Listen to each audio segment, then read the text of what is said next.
out of apartment 5B.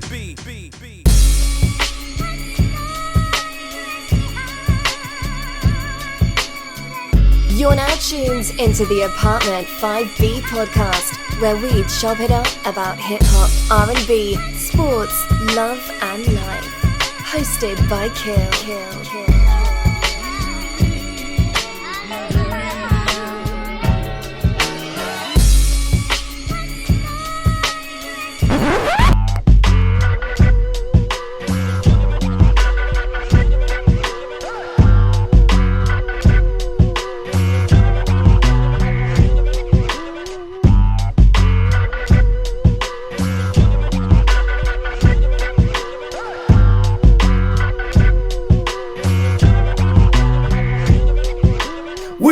What's good? You're to an Apartment 5B podcast hosted by your man Kill. I got my squad with me in effect today. I got my brother Crazy Fingers out of BMO. What's going on, good brother?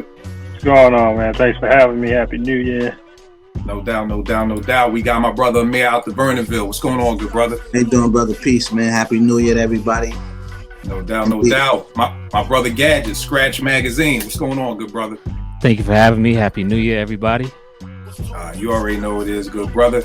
And today we got one of my favorite, legendary, I say that word and I don't use that lightly, legendary producers ever. My man Jake One out of Seattle. What's going on, good brother? Man, everything's good. Thanks for having me. Appreciate the compliment. Legendary is strong, but I'm gonna take it. And it's a word I don't use lightly. If you follow me on Twitter, legendary is not one of them words I use lightly. Eddie, what's going on, man? My brother out of LA. You good, brother? Yo, I'm good, man. Right, no doubt. I'm definitely good, man. Good to be here. You know what I mean? Been dealing with some stuff at home, man. So it's always nice to come here, chop it up. You know what I mean? And have a good time with the fam. You know what I mean? Hey, brother, Apartment 5B. Like everybody knows, I named this after my mother-in-law passed away. That was her apartment in Harlem. Her place was a place of love, so it's always dope to hear people. I enjoy it every week. Just it gives me the break of the everyday life to just come here and chop it up. You already know me. I'm always starting some shit on Twitter without even trying to. So this past Saturday, we were talking about producers. What do producers do? Is Puff a producer? Is Khaled a producer? All these different things. I always tell folk, in your 20s, you make things complicated. Life is trigonometry. By the 30s, becomes algebra 1, algebra 2. You hit your 40s, it becomes long division. I'm 47. Life is very simple right now. It's addition and subtraction. To me, a producer, you are a producer if you write music for somebody, if you're playing an instrument for somebody, or you've done it yourself, or you're making beats. If you're not doing those three things, then in my opinion, just my opinion, you're not a producer. We're all raised differently, so I'm intrigued to hear from other people how they feel. Gad, I'm dead ass. Like, I'm intrigued. I know. But here's the thing, and it's funny. Shout out to my man Mars. He always calls them my Kill analogies because I have an analogy for everything. My young boy was like, Kill, why do you take this so personal? And I think it's because it's my title, because I'm a producer. So I take that very important. Now, let me get this. Like, one of my homeboys sent me on Twitter. He was like, Kill, what I really think Puff and Khaled are good at, they're project managers. And I was like, you're a genius. That's the title I want to give them right there. Project managers. They manage the project. They tell you turn up the snare. They tell you increase the bass. And that's an important job. Like, that's the first thing I don't want people to walk away with. Like, I'm not saying Puff and people like that don't do shit. They do an important job. I just don't think it's production. For example, I'm writing a book right now. When I'm done with the book, I'm going to send it to an editor. The editor is going to tear it apart, make it look nice and shiny. But once the editor is done, the editor can't then say, well, I'm the author of that book. No, you're the editor. You play an important part in the process. I need you, you need me. It's a mutual thing, but you're not an author. And it's kind of like fun. Did y'all know that Steve Harvey has a judge show now? He's a judge. No, dead ass. Steve Harvey has a judge show. You know who else has a judge show? Jerry Springer. Jerry Springer has a judge show. I saw that. I thought it was a joke. No, bro, it's real. I saw it today too, and I'm like, trust and believe. Now, I think it's funny. We're laughing about it, but there's a judge at home who's like, yo, what the fuck is this? Like, no, like, I wanted to show all the years I put in and the student loans I got, and now you, right. Steve Harvey, a judge. Oh, I know PhDs. I know this. I know PhDs who have a problem with people who get honorary PhDs because they're like, nah, Right. yo, I did the work, the student loans, and now Puffy just get the sash because he went to Howard. And so again, when it's your title, you are going to be very iffy, and you're going to feel some kind of way if it's your title. Now, for me, when I see people get honorary PhDs, I'm like, oh, that's nice. Trust me, PhDs don't think that's nice. So I think that's one of the other reasons why I get so antsy about that. Jake, you've been around the world. You produced for everybody. I'm gonna just run down for people who may be watching who don't know. I'm just run through a couple, and I mean a couple. Daylight, Planet Asia, Cypress, Freeway, Brother Ali, Snoopy, 40, J Pender, Rick Ross, Wale, Pusha T, Fashawn, Chance, J Cole, Drake, 50 Cent, G Unit, and I'm leaving out at least another 50 people. You have been around Freeway. the world, brother. Oh, that right. Oh God, you don't even want to talk. We're gonna talk about that later. That's a whole nother segment of the show when we give Jake his flowers, because to me that's one of the dopest cover arts ever in the history of hip hop music, like ever. That artwork is just legendary. Rhyme Sayers just has legendary artwork. That's like number one. We can just put that out there. Oh, hell yeah. But Jake, what is a producer for you?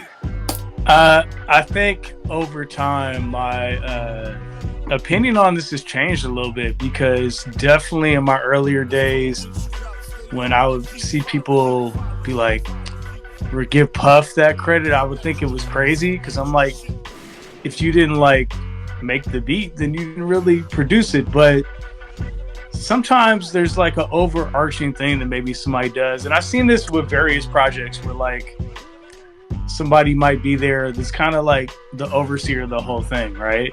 And maybe that's not, it's producer in old school terms, but not hip hop, right? We think of hip hop as whoever made the beat. So like when people were talking about, was it Puffy versus Jermaine Dupri? Was that the one they were saying? That was a versus. I thought that was just offensive to Jermaine Dupri. I'm like, he made the beats. Like, it's not the same. So like, does Puffy go against Craig Cowman or fucking Jimmy Iovine? Like, Where do we like, you know, cut it off? It's I don't know. There are like artists that produce themselves though that might not make the beat, but like you look at Ross has there's a kind of beat that he does not make beats, but he has his own beat that like people know when you hear a beat, oh, that's a Rick Ross beat, and he picked that and made it his thing. So like I kind of respect it on a certain level, but we can't put, you know, you can't put Puffy next to like Premier or somebody actually really did all the work. You know, it's just not the same thing. Right. And again, not that Puffy didn't play a huge role. You know, he did, and whatever he did. And that's why I just wanted to echo, because people on Twitter, I want to make sure I'm saying that I'm not discrediting what they do. So that's the first thing for people watching. I'm not saying Puff don't do shit. He does something that's very important, but just for me, I don't call it production. It may be something else. It's executive producer. I like the term project manager. You're putting the project together. You're picking the right people. You're the plug almost. But I just don't believe that you should get the producer term. Gadget, your Scratch magazine. You've interviewed millions of producers. You produce yourself. What are your thoughts on this, good brother? I think of it as contributor songwriter. Okay.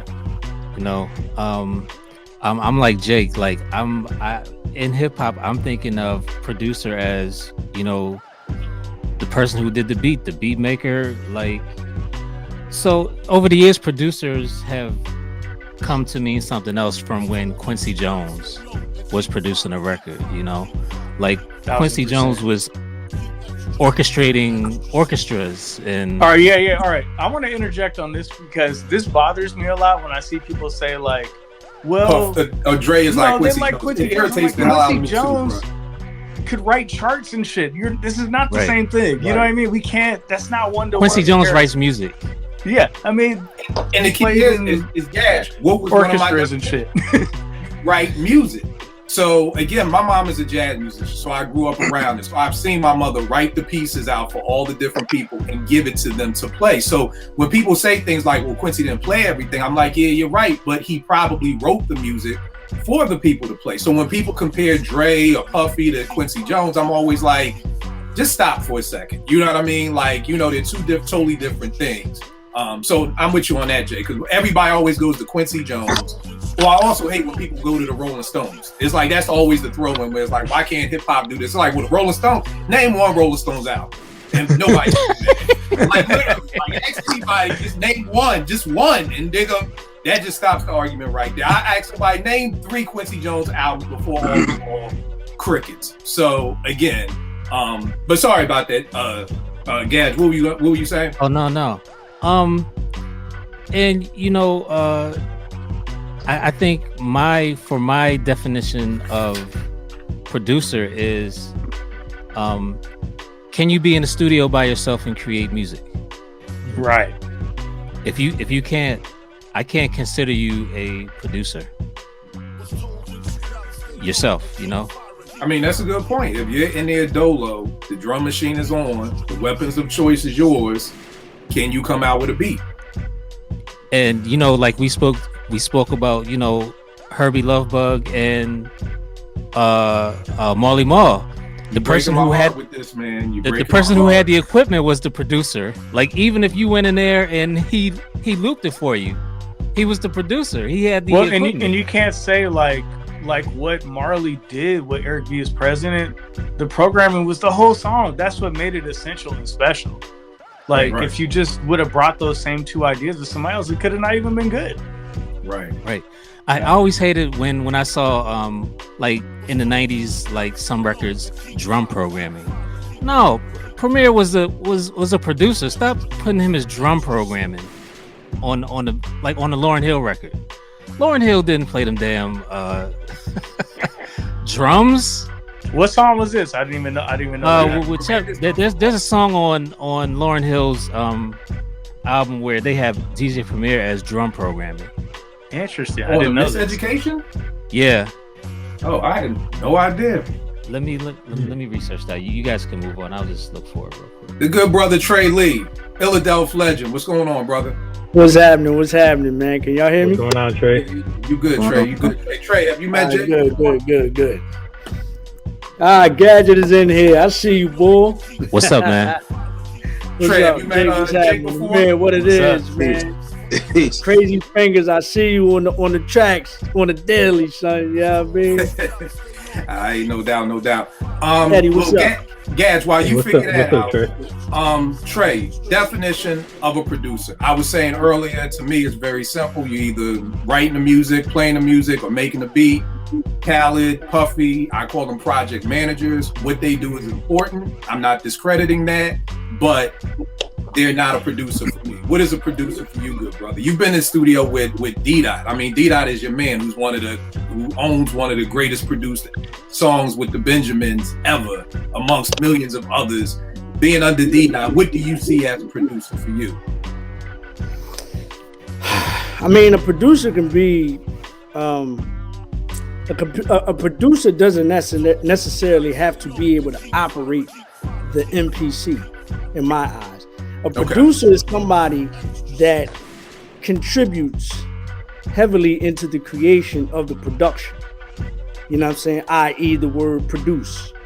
So, you know, there may be somebody that contributes in a way to a particular composition that doesn't necessarily require them to tap on pads on the MPC.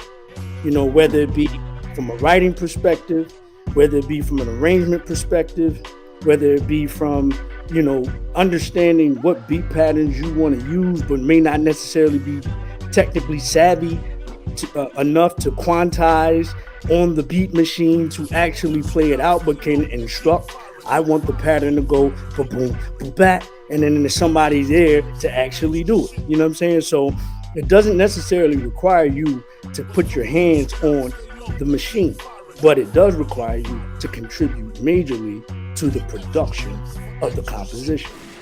Let me ask a question, good brother. If you're writing a rhyme and I'm in the room with you, and I'm like coaching you through it, like, nah, do it like this. You know what I mean? Do it like that. Nah, don't say that word. Say it like this. Would you call me an MC? Well, I would call you a writer and arranger, but an MC actually has to get on the mic. And see, that's how I think I feel about a producer. To me, and again, I'm not trying to change nobody's opinion, but to me, the producer, Gadget just made a point. You're in a room by yourself. You got to be able to make something. And that's how I feel. So again, that person who's doing everything that you said is doing something, but to me, they're not a producer. What they're doing may be important. The same way me kind of coaching you through a rhyme may be important, but at the end of the day, I'm not an MC. I helped. And I can have a title. That's where, for me personally, I want to give them a title because I believe in titles. I used to call Puff a good idea haver for years. Like, you're a good idea haver. Like, that is your title. Like, you have good ideas. That is your title. But you're not a producer because I'm a producer. And I take that title very seriously. So it's almost just like because to me, what you said is the flip of what I said back to you, but I'm not an MC. But being an MC and being a producer, see, the IE is the word producer. Okay. It's to produce. How you produce is where we get into the semantics. You know what I'm saying? But producer and MC, master of ceremony, you cannot be the master of ceremony without getting on a microphone. You see, you can instruct me and guide me how to say a rhyme and all of that, but you can't be a master of ceremony without your vocals being used to move, as the great Rakim would say, to move the crowd. It's impossible. You have to get on a microphone and use your voice in order to do that. So that's the difference between that's why I can't put MC and producer in the same boat, because again, you can produce. You can help with the creation of the production, in various ways. But there's only one way to be a master of ceremony. Would you call Puff a producer? In some instances, yes. I've seen him produce records in some instances, not necessarily getting on the beat machine, not in every instance where he just wants to put his name on it because he said, hey, add a symbol there. No, so you know what I'm saying? Like there's levels and variations, right? That's why I said you have to be a major contributor to the composition in my eyes. Okay. You know what I'm saying? In order to be a producer, but you don't necessarily have to put your hands. I'll give you an example. The record that I did, me and my DJ Parlay did 4 records on my debut album, Many Faces. There was one record in particular that I basically produced from top to bottom and did not put my hands on a beat machine, and that was On the Edge. I found the sample. I told the person that did know how to operate the beat machine where to chop it. I told him the beat pattern to use, and he played it out. You see what I'm saying? And of course, I wrote the rhymes, but I produced that record from top to bottom. I suggested added violins, you know what I'm saying, and somebody came in and played the violin.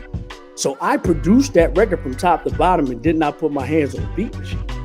You see what I'm saying? Because I didn't know how to maneuver my way through a beat machine at the time. So that's more like what Gabs was talking about back in the 80s when people say Marley didn't do, when Kane is like, Marley didn't do Ain't No Half Stepping because I brought the record, I brought the Heat Wave sample, I brought all his stuff.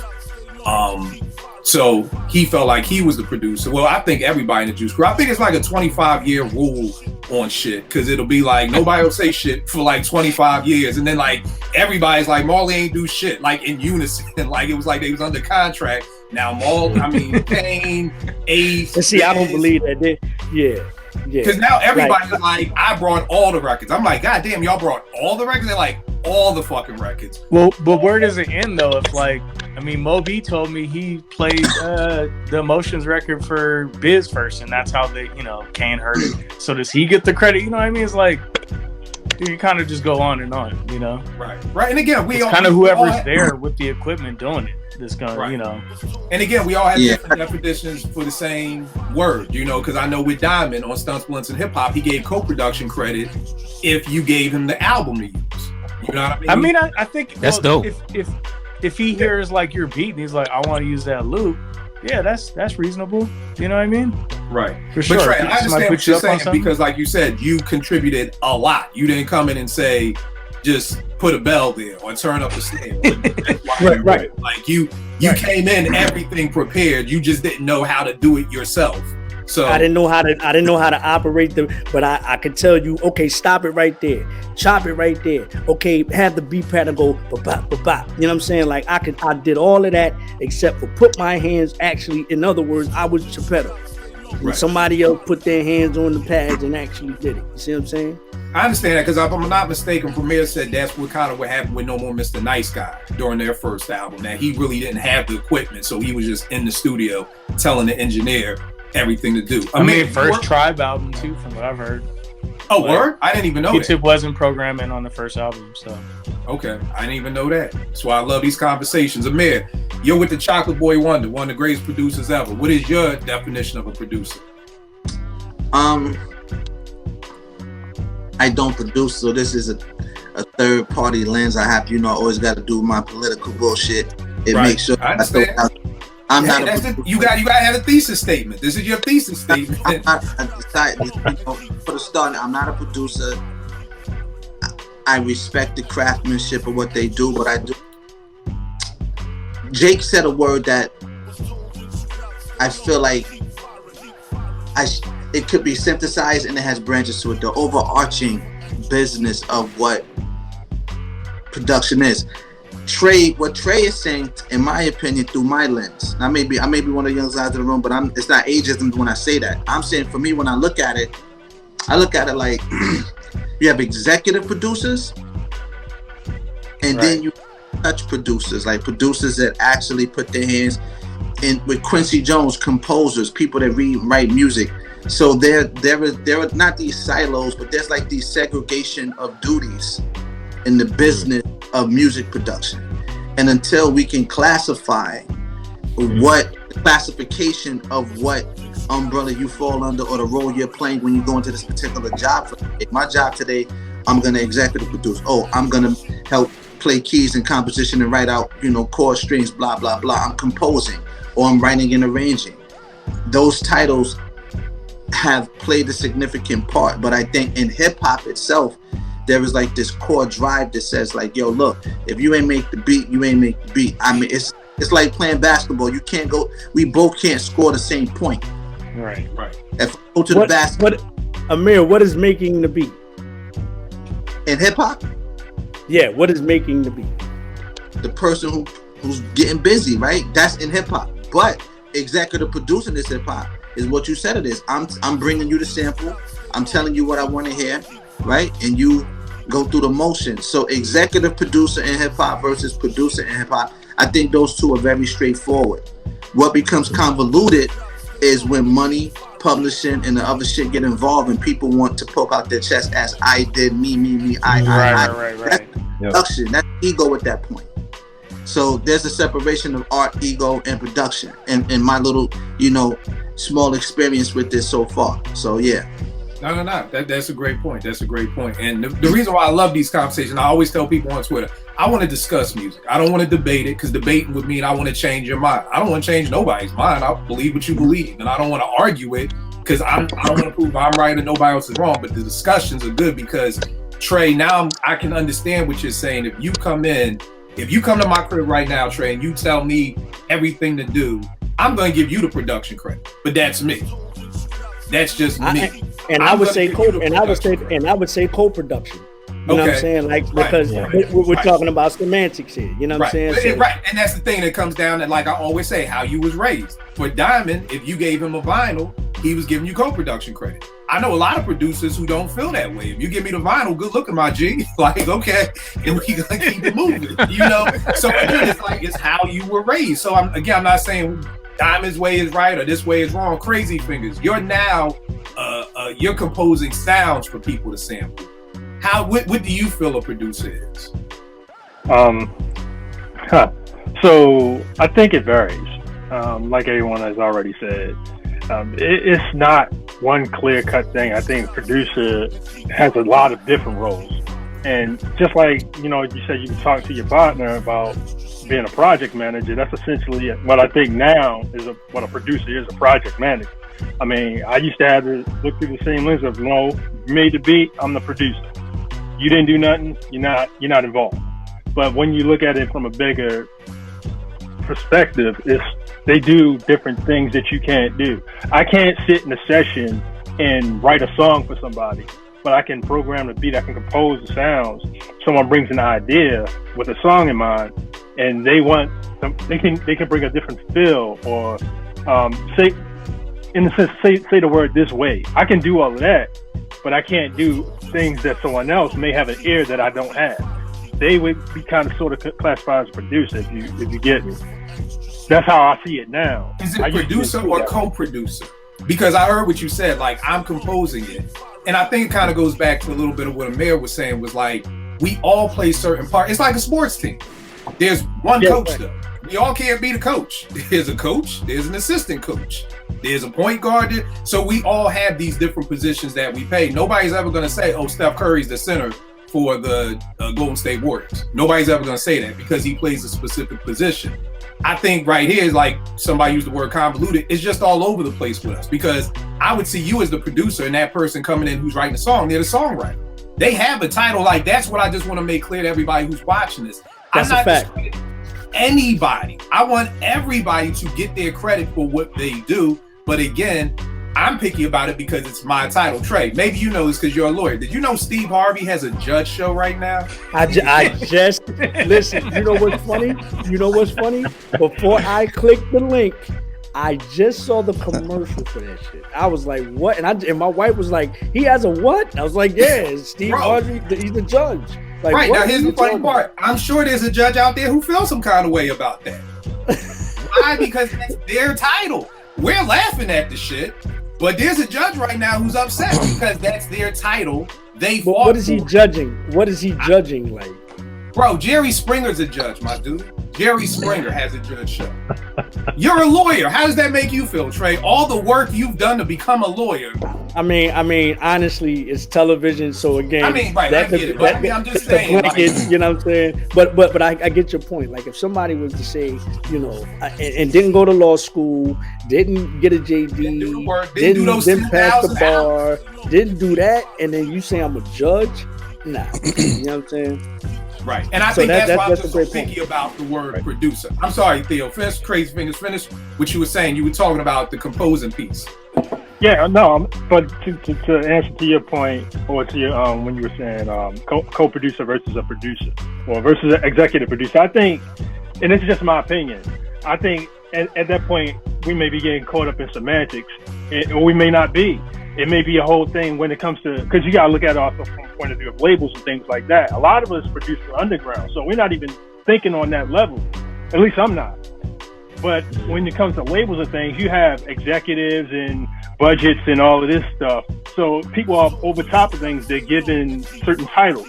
And it probably doesn't mean nothing at the end of the day, but when it comes to money and budgets, co-producer versus producer is like VP versus president. You know, in my mind, I don't really give a shit. As long as the credits are right and I'm getting my percentages, that's all that really matters. Right. But that's just my opinion. It's funny you said that. Hold on for a second, guys. Let me get this thought out real quick. It's funny because I just told this to Porsche the other day, because Porsche is getting this job. She's doing something and she's like, "Kill, what should I put as my title for Apartment 5B?" And I was like, she's like, "I put panelist." I'm like, "You're the co-host. Put co-host." And she's like, "Oh, it don't matter." And I said, "Let me explain something to you. When I first started working 20 some odd years ago, one of my coworkers who was older was pushing for us to be called directors instead of coordinators. And I was like, what matters? Who cares about the title? You know what I mean? It's just the money. We're still getting paid the same money. Who cares? She's like, "No, Kill, you're going to learn when you say director, that gets you more props in the business world than just coordinator does." So she was like, "Learn to fight for your title," which is why I'm probably fighting so hard for this producer title, because it's just like, fight for your title. So I'm with you, you know, Crazy Fingers, get your money, but I also want that title of, you know, you know, if I'm the producer, I want that title. You know what I mean? Because then I feel like you get caught in that Uma bag of Dilla, where everything said produced by the Uma, and we all thought it was Q-Tip, and Dilla was like, "Nah, it's me." You know what I mean? But we all thought it was Q-Tip because it was saying produced by the Uma. We all saw Q-Tip.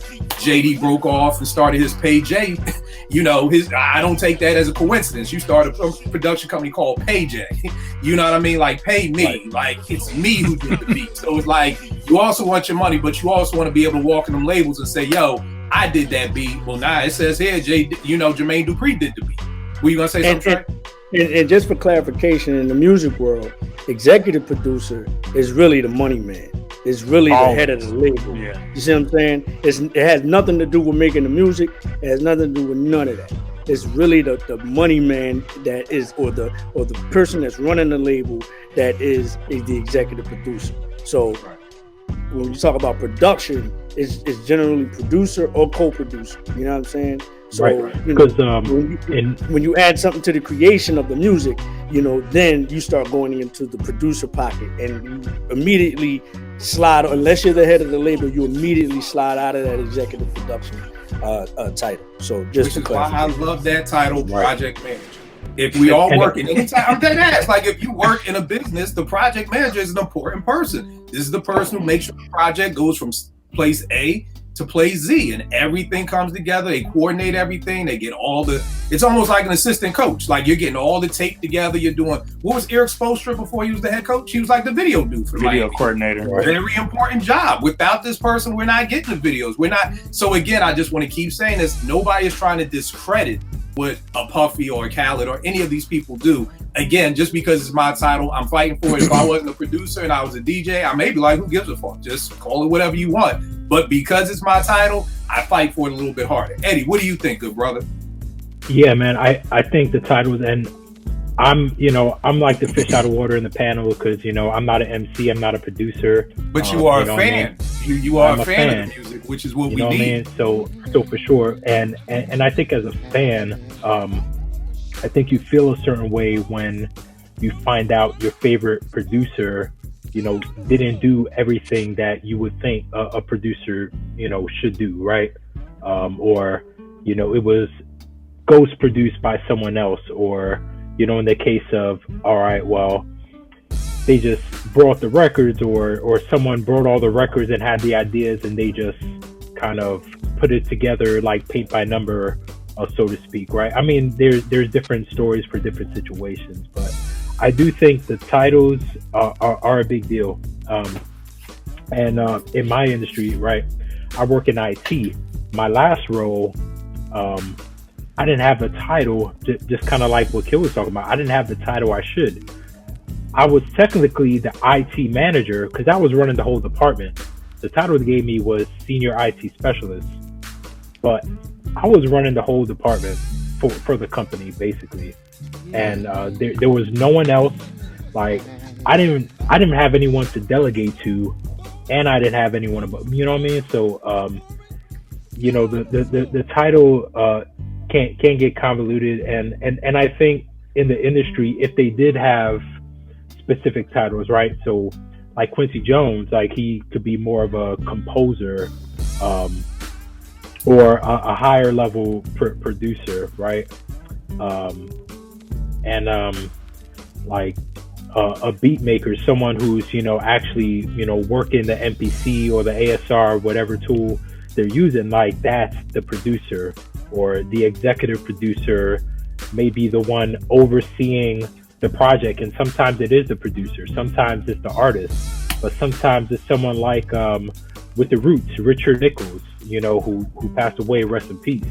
Richard Nichols was the executive producer, and you see like the Roots sound kind of change. He kind of got things together. You know what I mean? Like he brought ideas. He knew the band members. He knew the artists, and knew what will work the best for them. And he got a lot out of them as a group. So in that case, I think executive producers are very valuable, but I think everyone should have their own titles. Right. I'm sorry, Gadget. You were about to say something, but I just need to get that out real quick. I apologize. Oh, no. I was going to say, if a DJ provides scratches, is he a producer on the song? If he scratches the hook? It depends on, to me, it depends on, okay, now we're starting to break it down to it goes back to creating or being a part of the majority of the production. It depends on how important that element of the scratches is. You know what I'm saying? Like, is it a major? If it's a scratch hook. If it's a scratch hook. And he did the hook. Like, that's the hook of the song. Yeah. I mean, he get paid. About it. That, first of all, that's a percentage. That's a you should be a songwriter for sure. Definitely a songwriter. Yeah, I see a whole lot of songs saying featuring cuts by instead of. Well, that's what you get what you negotiate. You see what I'm saying? Well, that's a good point too. I mean, the other part, logistically, the problem with that is that they're scratching somebody else's music. So then if we're crediting all the people, we're gonna throw 30 other names from this Ice Cube song that didn't get credited. Right. It's just forever fuckery. This is just you're absolutely right, because I feel like we're just opening up Pandora's box. Yeah, but is the scratch a part of the beat? Is the scratch a part of the beat? So if somebody would have came in on the theme and said, the scratch is a part of the beat, the scratch is part of the song. I'm saying, but if somebody on the theme would have created that, and that wasn't a sample, that was a major part of the beat. That was a huge part of the song. Yeah. No, but if the song contains a sample, I mean, what does it matter? I said if it wasn't a sample, if they wrote that part, if they came up with that. Exactly. If and it wasn't a question, because I saw this on the Nas album where it was saying featuring Premier, and one of the things I was asking is, when did we start featuring DJs? Like when his name is Premier. When his name is Premier. It's another part of it that I think that was marketing, because you know what happened? Absolutely. People thought you want to throw their name on did the beat. Absolutely. What are you saying, Jake? People did think a big part of it is just has to do with Spotify credits and stuff like that. So because there's only so many credits they list, people are doing more like featuring so and so, or they'll put whoever used to be a co-producer as a producer, so their name is on the credits. And it's really as simple as that sometimes. It's not like a crazy drawn out battle over it. It's just more like trying to get everybody their credit for what they did. Okay. Because when I saw that's the only way people could see it, right? I mean, right. I'm sorry, man. What were you gonna say?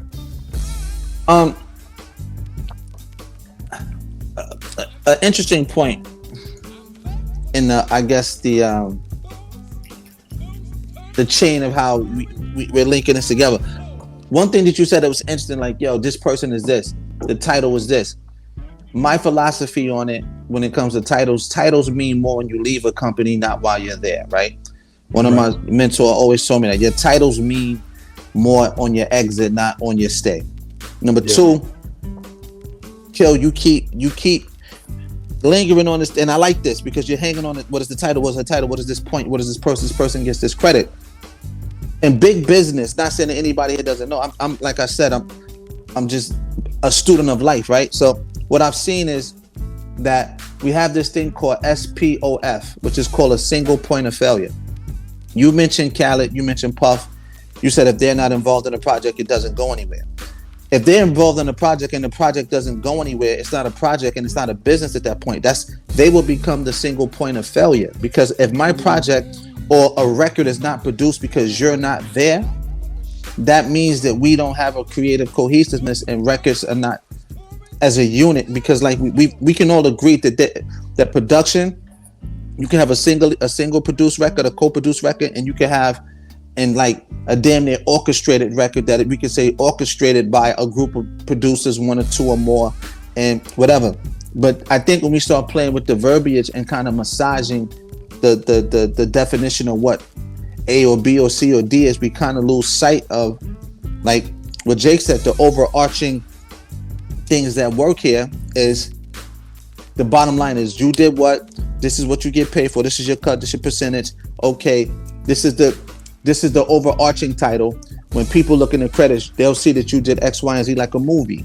If I'm a movie director, does the Crane Man get credit for on the front page? No. Steven Spielberg will get it. But when you look in the credit of the movie, everybody else, they get their they're just doing. But the Crane person is the Crane person. That like the Crane person isn't. Yeah, exactly. Yes, like, I agree with you. I agree. Right. So I think we're saying the same thing because.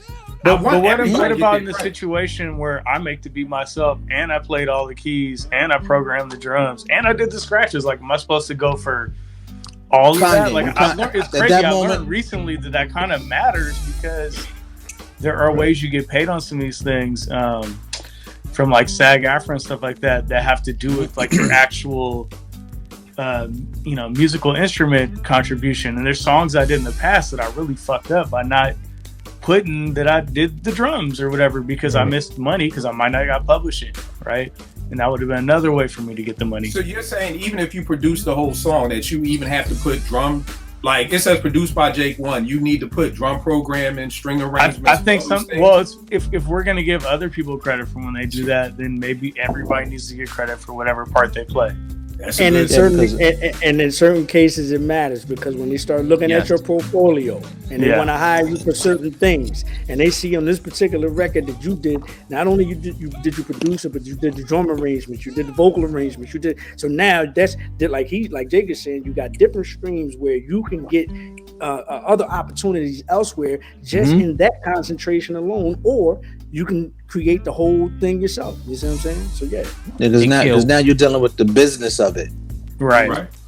Yeah, I mean, I'm more speaking from that part of it, because really, at a certain point, when you do enough records, you don't really, you're not that desperate for the credits when you're starting. You're like, yo, my name needs to be on there, because it matters. And then that's what I'm crazy at right telling there. people you did I'm something right if there. it doesn't say it, you know? Right. And I think that's the point to what I love what Amir said, where he said your title is about when you leave. And that's what my coworker was trying to school me to. Like, it don't matter what they call you here, but when you're ready to leave and you want director on your resume, not coordinator. You want to fight for that title because it can get you more money. Same thing like Jake said, when you're starting out, you want to make sure that you're able to say, I did that. But if the production credit says no ID did it, then it's like, well, people aren't going to take you serious, because it's going to be like, well, no ID did it. Again, I will say in today's times, it's so much easier to dispel that, though. You could go on IG, show the parts. Right. That's me. Right. It's undisputed. You know what I mean? Whereas before, I got a pin for that, but I want Gadget. Gadget, what you gonna say? No, I was gonna say when I shoot videos, I put filmed and edited by me, because I want people to know that I film and edit. And sometimes when you watch a film, like the what do you call it? The cinematographer might be the director. You know what I mean? So you got to put that in there. Nah, that makes perfect sense. And Jake, you're right. With the internet, it's a lot easier to dispute. Even with me and the MOP situation with Rude Bastards, it was like I just went to OK Player, like, yo, MOP jacked me for a beat. I played mine, they played theirs, and it was like, oh yeah, that's killed. You know what I mean? So, like you said, now it's much easier to say that, because I've heard, and this will go back into, I guess, our next point, co-production. What is co-production? Just want to shout Jake out with this. To me, this is the dopest producer album post 2000. It's probably my third favorite. Number one is Soul Survivor. 2 is Marley's In Control. Number 3 is this joint. Jake, what I loved about this joint, besides the music, was just the liner notes. So I'm just a liner note junkie. So to see how you made every beat, and I see that you work a lot with live musicians, and things like that. Can you talk about what does co-production look like from your lens? And when does a live musician go from co-production? Right. Maybe give an example of when you feel like someone co-produced, and what did that look like? Well, I think sometimes somebody can play on something, but if I'm really truly directing them, then maybe it's not co-production. But there's other times where somebody brought me an idea and I was like, damn, this is hard. And then I took it and made it into something else, right? And I've given them co-production. Like the first musician I really was working with was this dude Malay, who ended up producing like both the Frank Ocean albums, all kind of stuff. He's from here. Really dope talent. Anyways, the first song we did that came out was for this dude Hot Rod, who was like 50s like fake Nelly. I don't know what they were trying to do with it. But anyways, he put out one song, I did the beat, and me and Malay did the beat, and I gave Malay co-production because it's like Mary J. Blige is doing the hook. Like, this might be something, I just wanted to make sure he was, got his credit, because he really did do half the work on that, Okay.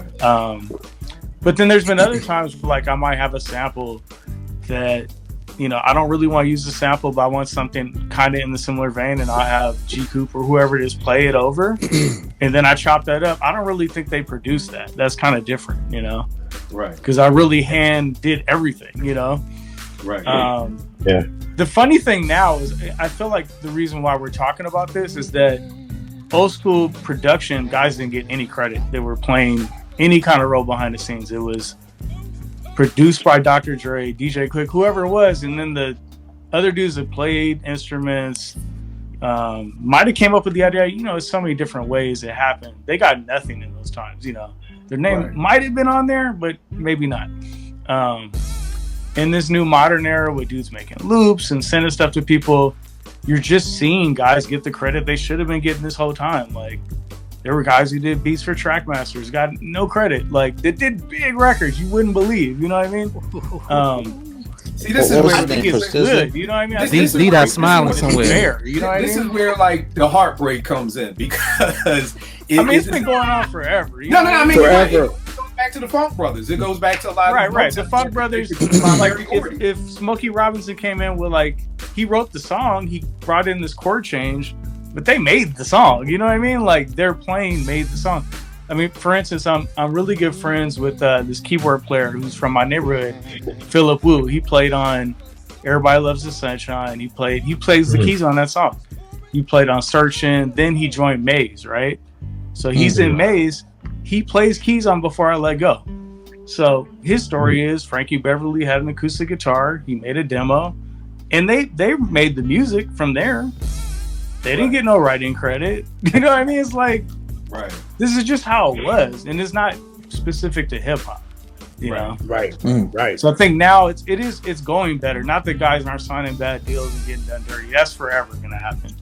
But I do think it's easier to claim your credit. And that's why, you know, I see more old school people. I'm old school too, so I don't even know why I say that. But they'll see like 8 producers on a Kanye track, right? And be mad about it. And I'm like, this is good. These guys are getting their shine. Like, so when old school producer, 90s producer used like 10 records and, you know, did it brilliantly, didn't clear nothing, those people probably should have been in the credits too. You know what I mean? It's just like the right way. I just saw the Hit Boy interview where he said Kanye would get a hi-hat from somebody, a snare from another producer. I'm like, Jesus. Yeah, he's doing like rich guy shit. You know, like he just a hi-hat. Him and Drake collect producers like I collect records. I mean, that's how I always kind of looked at it. But because they had the name. The funny thing they is can do it. And you know, they've been right enough times. You know, and they did do it by themselves. And they've done that stage. Yeah, it ain't like it. Yeah, exactly. But it's just funny to me because, like, how many producers does it take to screw in a light bulb? Like, do we need 8 people? Like, I've heard beats and I'm like, okay, I see how you made that beat. Did you really need 8 people to make that one beat? It is literally just a sample. So that's what always is astounding to me, where it's like, it's 8 people. Well, the funny thing is, like, I know people have worked on songs like that, right? And their part might have even got used, and they somehow got credit, which is great. It's good for them. I mean, I do applaud that, and I think that's why, like I said, I love having you on this show, because you're one of the few people I know who have worked with an array of artists. Because most producers I know are working with themselves. You know what I mean? They're in their bedroom by themselves, kind of like you, a Pete Rock, a Premier. We've never heard any accusations that Pete didn't make this beat. I mean, he pulled the disc up and let you know. Right. Like, or Premier didn't make it's this that beat. Simple, right? Right. It's all these other producers. Like I always tell people, when people would be like, yo, who's better, Ye or Just? I'd always be like, Cam's Down and Out. That was my big joker. Boom, Down and Out. There you go. When I found out Ye didn't do it, it's like, oh, fuck. Like, yo, now I have to question, well, what did you do? Because if you didn't do Down and Out, you know, I don't know what else went on. Hold on. Down and Out is better than anything Just Blaze has done? Well, no, just hear me out on this one, gang. Just for me personally, Don't go down that rabbit hole. My thing is, music speaks to us all differently. Cam's Down and Out was crazy to me. Like, I loved that song. You know what I mean? From Cam to the beat to Ye, and I would always just be like, that was my big joker. Somebody else may have been like, oh, whatever, that ain't better than Girls. Cool, you know. But for me, at least, it was like, if I'm saying this is like my Kanye card that I'm throwing on the table, and you're cutting it, you know what I mean? Because I ain't count the cards right. It's like, damn, bro, like you didn't do that. Like, but like I said, producers like Jake, Premier, Large Pro, I've never heard any rumors ever You know, I've heard it with Dre. I've heard people say, yo, I did that beat with Dre. Scott Storch has said it. I've heard people say Scott Storch has stolen beats from them. I've heard Timbaland. To me, when we get to those big name producers, the Timbalands, the Dre's, I feel like they have a whole... And Jake, I think this is how you got a conversation, because we was talking about Timbaland and Danger, I think. Yeah. Somebody was saying, well, Timbaland and them came up under Devontae. And I asked the boy, like, are you trying to say that Timbaland did the beats for, like, the show... the after party in the hotel and everything like that, and that's what kind of started this conversation. It was the second and third album that I think he was around. And you listen to it, if you listen to Forever My Lady, it's very like real R&B guy shit, you know, like the drums or drum machine, you know, it's not really much hip hop in there. It's great, I love it. But you listen to the second album, you're hearing like break beats and all these other things, and like clearly something changed. Now Devontae was playing all that shit clearly, because nobody else has been able to do that since him. What he did, nobody's doing that. But clearly Timbaland had a hand in some of that stuff, like drum wise, I'm sure. I mean, absolutely. Yeah, and that's the thing that I was telling somebody, because I'm like, look, you know, if these big time producers have all these other people around them, they're contributing something. That would be like you have a coaching staff, but you're not listening to your defensive coach. You're not listening to the all. Like you have a staff around you. So I don't think Timbaland did everything, but I think he did play a part in that. And I guess, Jake, maybe you could speak to, why do you think big producers do that? Like have that stable of I mean, people. I think when you get really popping and the money is rolling in, you got to keep up, and you don't have the time, and then the sound changes. You need another dude that's making the hot record. You're not good at it, but you're the plug, and you can convince Ariana Grande to do this record, so you're going to bring such and such in. I mean, that's kind of how it works, you know, like at a certain point. When you start getting money, how you going to make more money? Right. And you know, there are producers that are just elite ass A&Rs. Like they might have started off being kind of good producers, but then they pick the right producers to work underneath them. I mean, that's a talent. They got the ear is the most important thing. I mean, most of the follow-up question to that. It just is, you know. It's just the most important. You can't teach it, you know. Nope. And that's what Puffy had, right? I mean, if Mary J. Blige signs to LaFace, her shit isn't going to sound like how her first album sounded. Like, it wasn't going to be like a Ron G tape. And that was clearly Puffy's doing, right? So, like, there's real value in that. And again, I want thesis statement again. Again, there's value in the pumps. I don't want anybody walking away like they have killed. No, there is value. I just don't like when they go A to B like him versus like Dr. Dre, who made beats. He made NWA. That was him. You know, it's not the same thing, you know? So I have a follow-up question to what Jake was mentioning about like the Kanye's getting so big and they have like these production stables.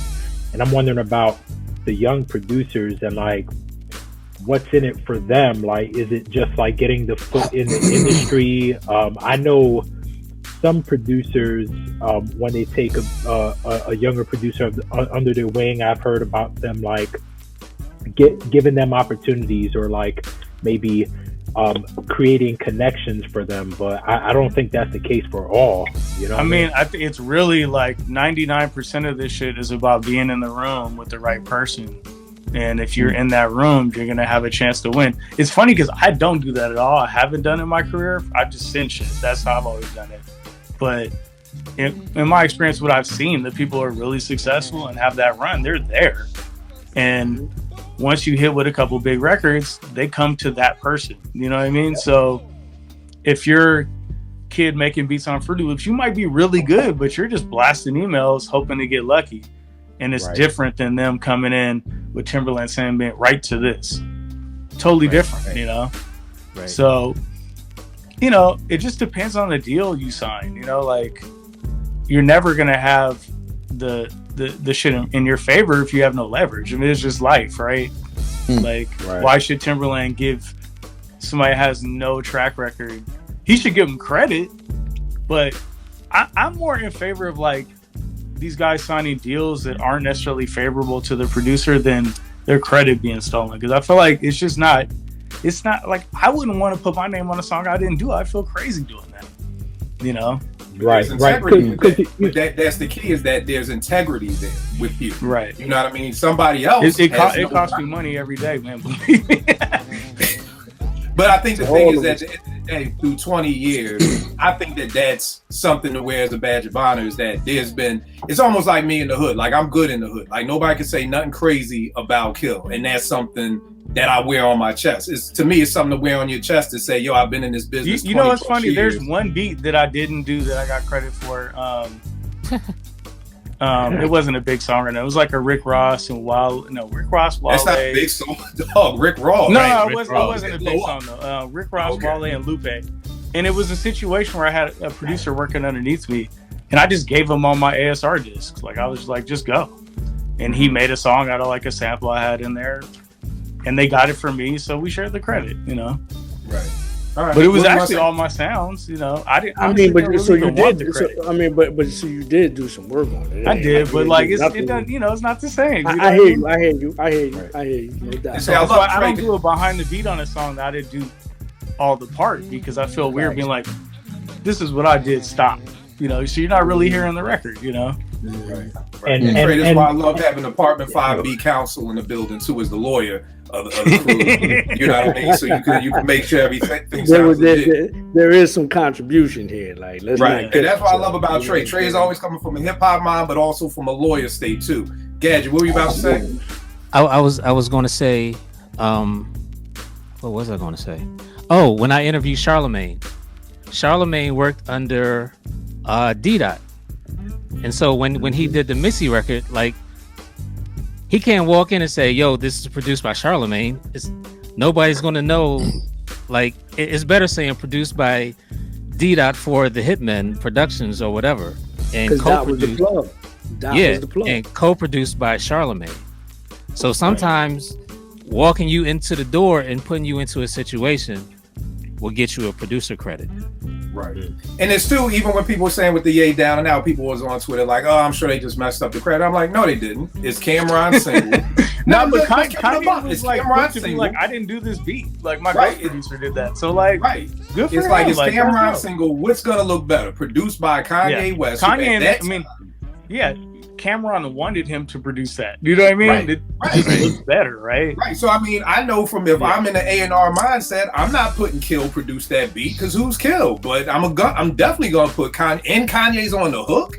And again, at this time, we're talking about Ye. Probably, I don't even know where Ye's pinnacle was, but he was high up there as like one of the dopest producers. So you got to put that name out first and foremost. Let's do this because I got a million questions for Jake. I know Eddie has some questions. My producer serial killer philosophy. I believe that there's a serial killer that snatches up producers and just they never come back. They literally enter a black hole like a scary movie like Scream. Because I swear to you, one day the Beatnuts was the shit. And then I just look up and it's been 12 years since I've heard a Beatnuts beat. And we've kind of talking about it on Saturday because we did a 5B episode on it, just like Milk Carton producers. Like, what the hell happened? Like, Moby gave you Warning, which to me is still to this day one of the hardest snares and drum programming to this day. And then it's like Moby just disappeared. Where do we think these producers go? Like, with most MCs, it can kind of be like, I heard that song, you kind of fall off. Producers just disappear at their pinnacle. What was the dude's name on Megahertz who did Bad Boy for Life? Man, yeah. That was crazy. And it's like, then you just disappear. Rockwilder just disappear. E-Swift, the Alcoholics, just J Swift with the farce. I mean, we could just go on to name so many producers who have just up and disappeared. Why do we think that is? And then Jake, you gotta give us the secret to your salmon sauce, like on Boomerang. How have you been able to stay relevant for 20 plus years? I mean, I'd say for me, I just never had it all the way under my control where I got too out of pocket with my ego and like just not doing stuff. Because I think when you're the guy, you're just gonna like turn things down, think you're too good to do things. And I don't think I ever really hit that phase because I didn't have shit ever all the way on Smash. Like I've had good years, but it's been a real slow incline. And just adapting, right? I mean, if you're not adapting to the sound on some level and finding your way into it, it's gonna switch. It's just inevitable. A lot of the like 90s New York dudes, just I personally know and talk to, they were spoiled like in their era because they just got paid for everything. So they were getting paid for demos and all these other things. And like if you weren't from New York or LA, you didn't experience that. So when mixtape era came and these dudes are taking free beats and all this other shit, they were just out. They just stopped doing all that, right? Just like stopped cold turkey, and then they missed the wave. Because then, you know, if I don't do mixtape records, I don't do Chance the Rapper Acid Rain, which ended up being a huge record. Like, I didn't know that was going to be that. It's That's just like, you got to bend with the industry, you know, within reason. It's not like I necessarily tried to do a totally different thing. I just try to apply what I'm good at to like a new set of things. You know what I mean? Right. But I think coming from a place like Seattle, we're not like that market where people come look for us.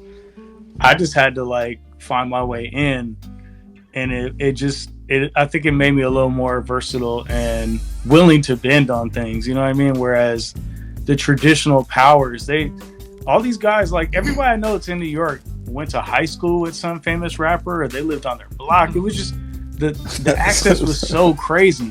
So once we became world market, and you got dudes in like Switzerland with good beats and all this, then they had to compete. They had to compete with people like me from other places, you know? And it just wasn't as easy, right? Because they didn't have the just total alley-oop. That's a good point. So I think it's part of that. I mean, sounds just changed though. There's dudes that were hot 2010 that don't have no songs now, or even 2015. So like it moves fast, you know? Very fast. I'm gonna come back to this with you, Jay. I want to get everybody. Trey, what do you think, man? Like, you know, to me, D-Dot is, and I know he dropped the album, I think, last year, but to me, D-Dot is one of the dopest producers ever.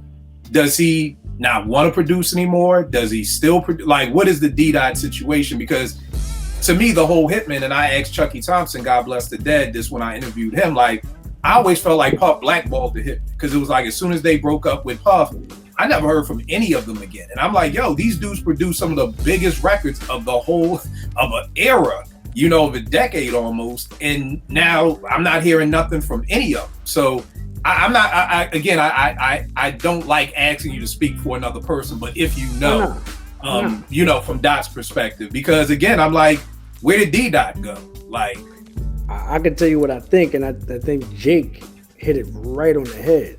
When you are in an era where them checks are coming in like that, you have no idea the amount of money these cats in the 90s, in particular, from let's say 92 to about 98, them checks, even 2000, them checks are ridiculous compared to what a producer, the average producer, is getting now. Like, it's not even a comparison. So when you start, you know, trying to, and it's about placement. So when you're at that level, right, and you're still trying to get placement with the top-notch artists, the artists that are in the same echelon as the artists that you were making tracks for back in the 90s, right?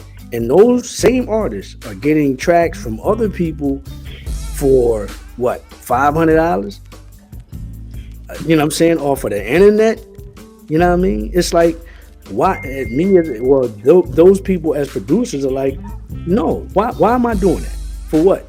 You know what I'm saying? Like, you've already far beyond exceeded, you know, every expectation there is for a producer in a certain era. It's like, why? It's like taking like 10 steps backwards. So you lose the motivation. You lose the enthusiasm. You did all of that 25, 30 years ago. It's like, I'm not going back to that. And Jake hit it on the head when, you know, basically where he was, you know what I'm saying, and doing things, it's like it was even tempered. You know what I'm saying? So it's not as hard for him to say, nah, I'm not doing that no more. You know what I'm saying? It's all psychological. It's financial. And then you start making transitions into other things. You know what I'm saying? It's like, man, I was getting 6-figure checks for that. And I'm going to take $500 now? No, right. It doesn't make sense. I mean, these dudes were getting like 50,000 for like an assorted random R&B remix at a time. You know what I mean? It's like, it wasn't even important. Like, just was different in those days.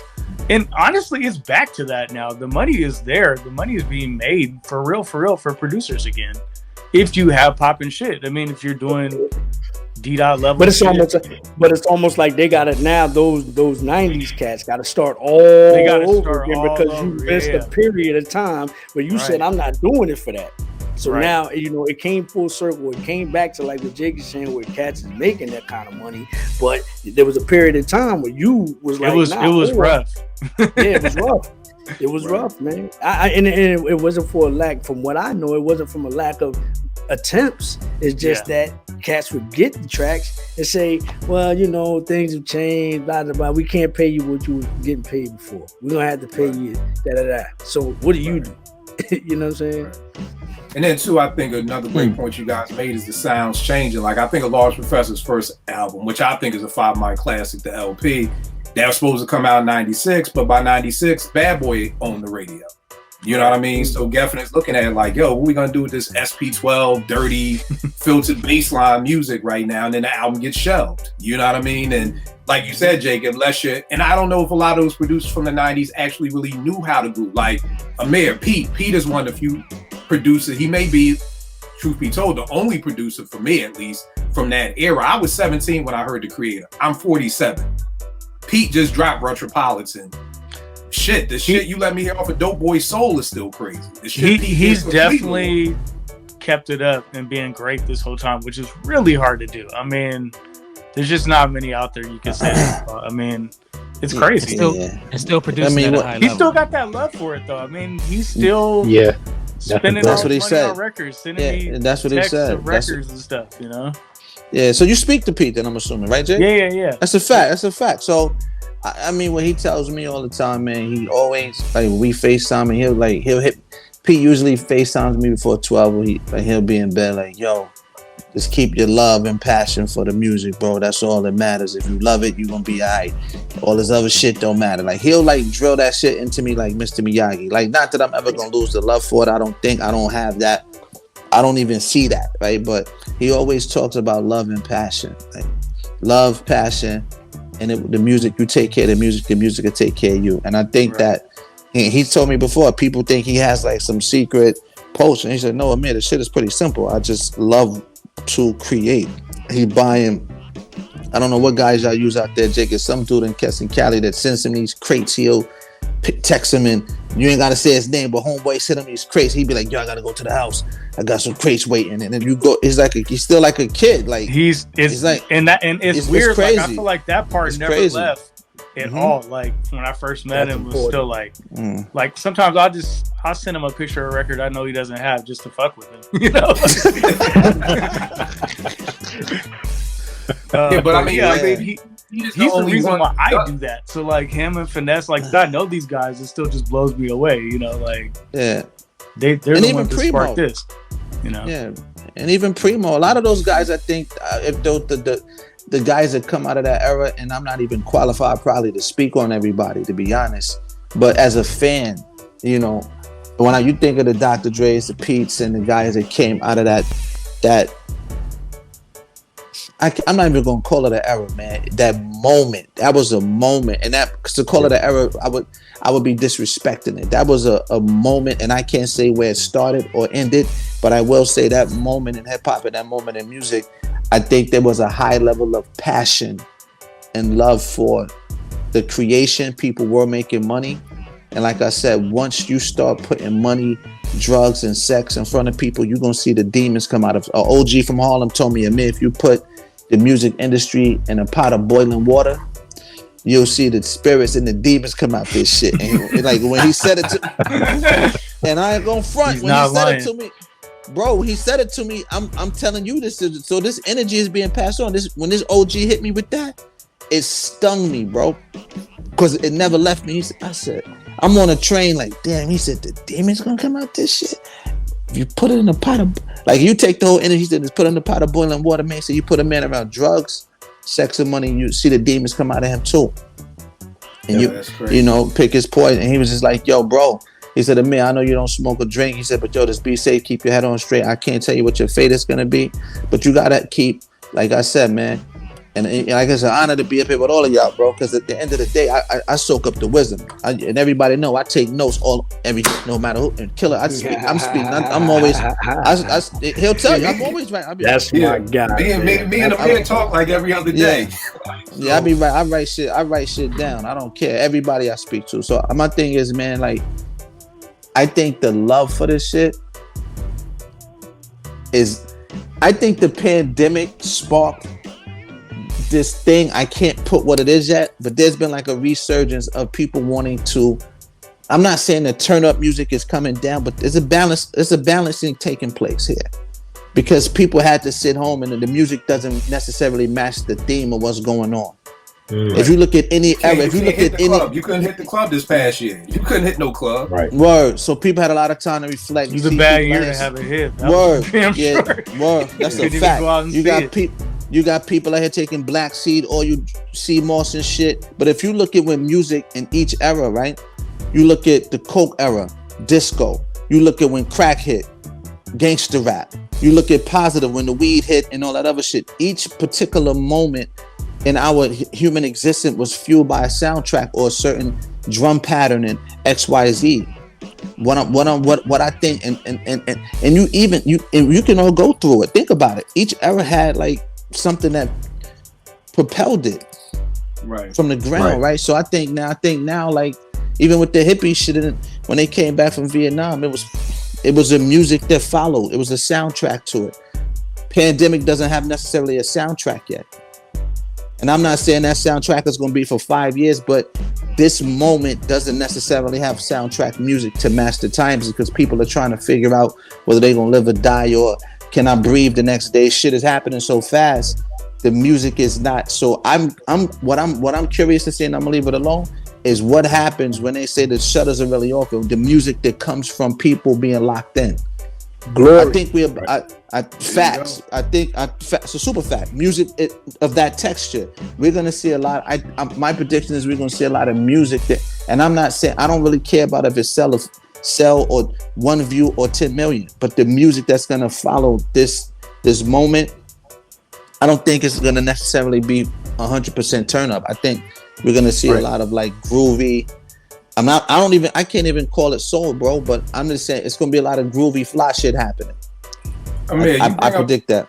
You bring up a point too, and we've talked about before trade with MCs, and I'll ask, like, you know, when you were at Howard or when I was at Morgan in the early 90s, you know, you were in these ciphers all these times, you were around these MCs, and I've asked you, you know, how do you keep your pen sharp now that you're married, lawyer, father, everything like that? I think, and Jake, maybe you could speak to Crazy Fingers too, being a producer right now. You know what I mean? Like what you were saying, Amir, I know that there was times, I read an interview somewhere where Primo and RZA was like, yo, we used to have little competitions with each other. You know, it'd be like, yo, I got this piano joint, and it would be the original. And then RZA would be like, yo, I got some piano joints, and it would be Cream. Mm-hmm. So you're kind of sharpening each other's sword. Jake, how do you keep your sword sharp? Because this isn't the 90s when, you know, you're hearing Q-Tip on One Love, and you're hearing a new Tribe and hearing a new KRS. And how do you, outside of the money, because I'm sure getting checks also helps too, but, you know, how do you keep your ear sharp to just keep making these beats? It's weird because I think like what I do in general, I'm not hearing it all the time. So like, you know, there's only a few people I feel like that do what I do at my level. So it's me bouncing off those guys. Like, you know, I don't know if you guys know who Vitamin D is, but like, Vitamin D. I know it's fine. Did a Vitamin D drink. Me and Pete did it. He fired too. Right. So we grew up together. Like he lives, you know, 5 blocks from me. Like we know each other since high school. And he was always way better than me. So he was just kicking my ass for so long. I just had that bar to chase. You know what I mean? And then it got to a point where I feel like I got good. And I'm like, oh, he's taking something from me now. You know what I mean? Right. So just having people around me like that, you know, or like even some of the younger producers I work with, there's this kid, Sam Wish, that he's just so good at music. It just makes me mad sometimes. Like he'll play me some shit he just did like with no effort. I'm just like, this is too good. Like I'll never be able to make nothing like this. So it's just hearing things that just put you in your place and want to send you back to like get better. And it's always been that for me, you know, really. I think like, if I don't hear that, then I'm probably not going to make anything.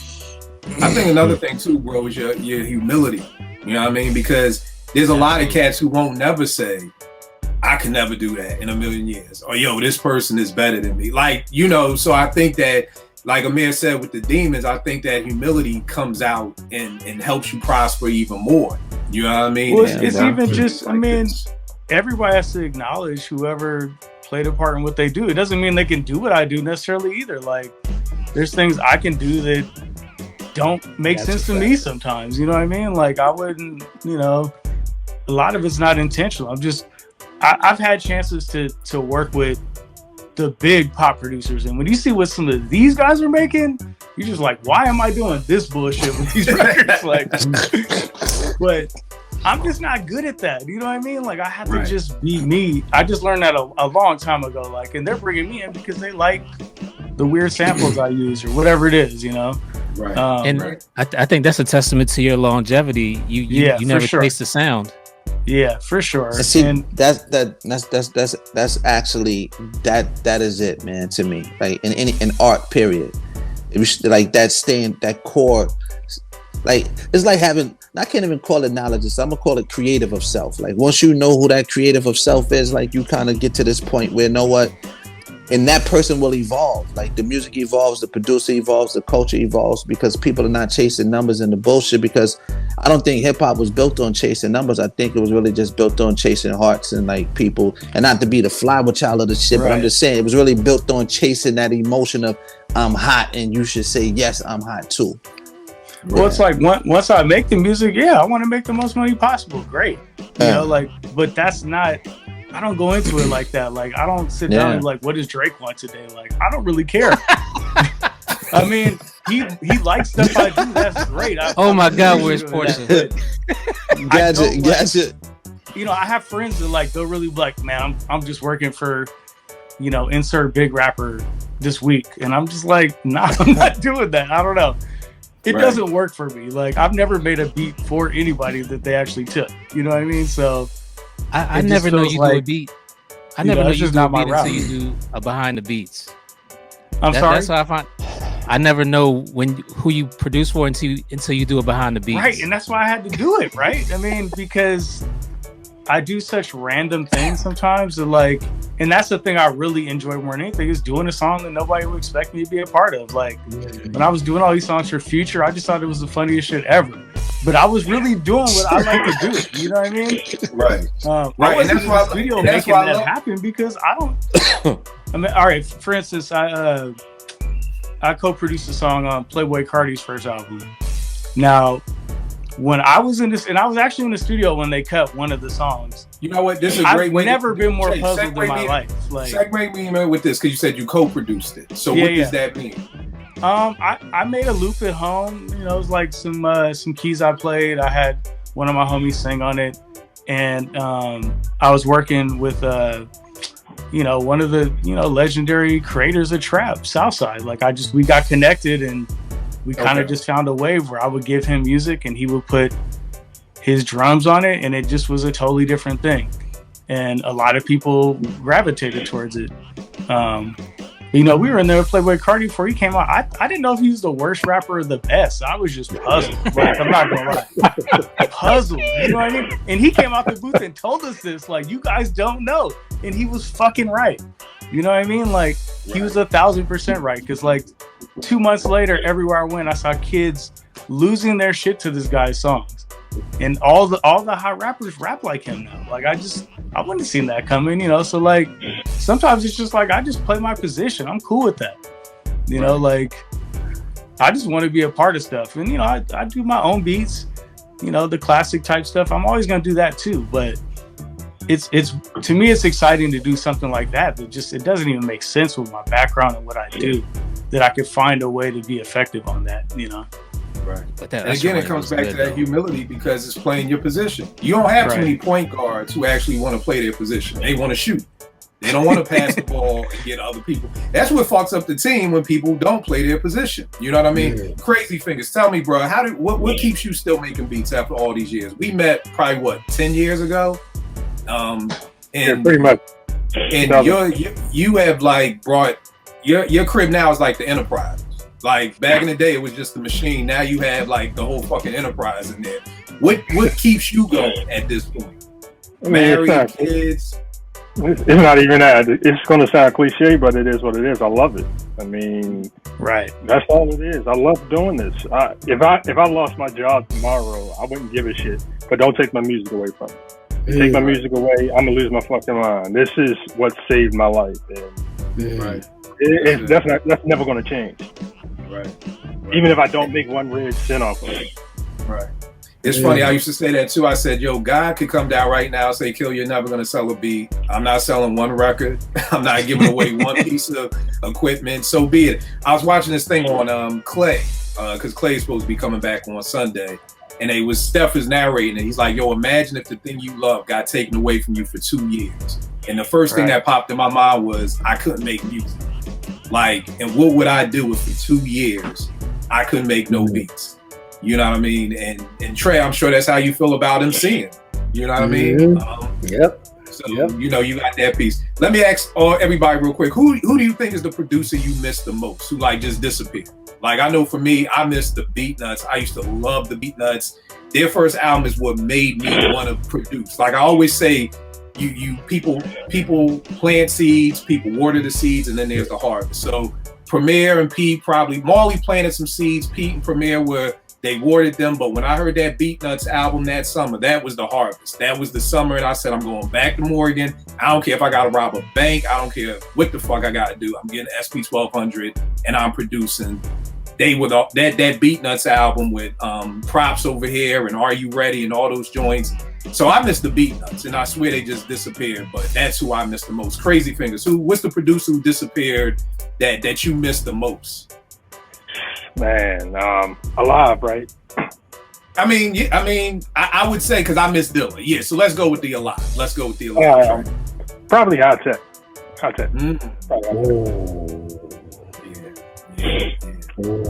Tech was a monster. It was a monster. Jake, what about you, man?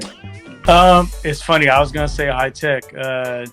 Not that he's missing in action because he made the biggest song he ever made like that 2 years ago. Joint. That Anderson Paak joint, right? He's doing extremely well. So like he's great.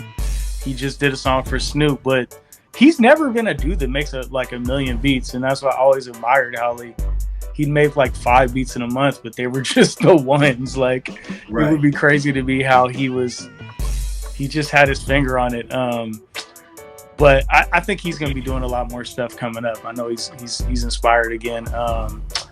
The one that I get to hear some of these guys' music, but like Finesse has a lot of really dope shit he'll play me, but I don't, he just is old school. He coddles it. You know what I mean? I'm always telling him like, just let it go.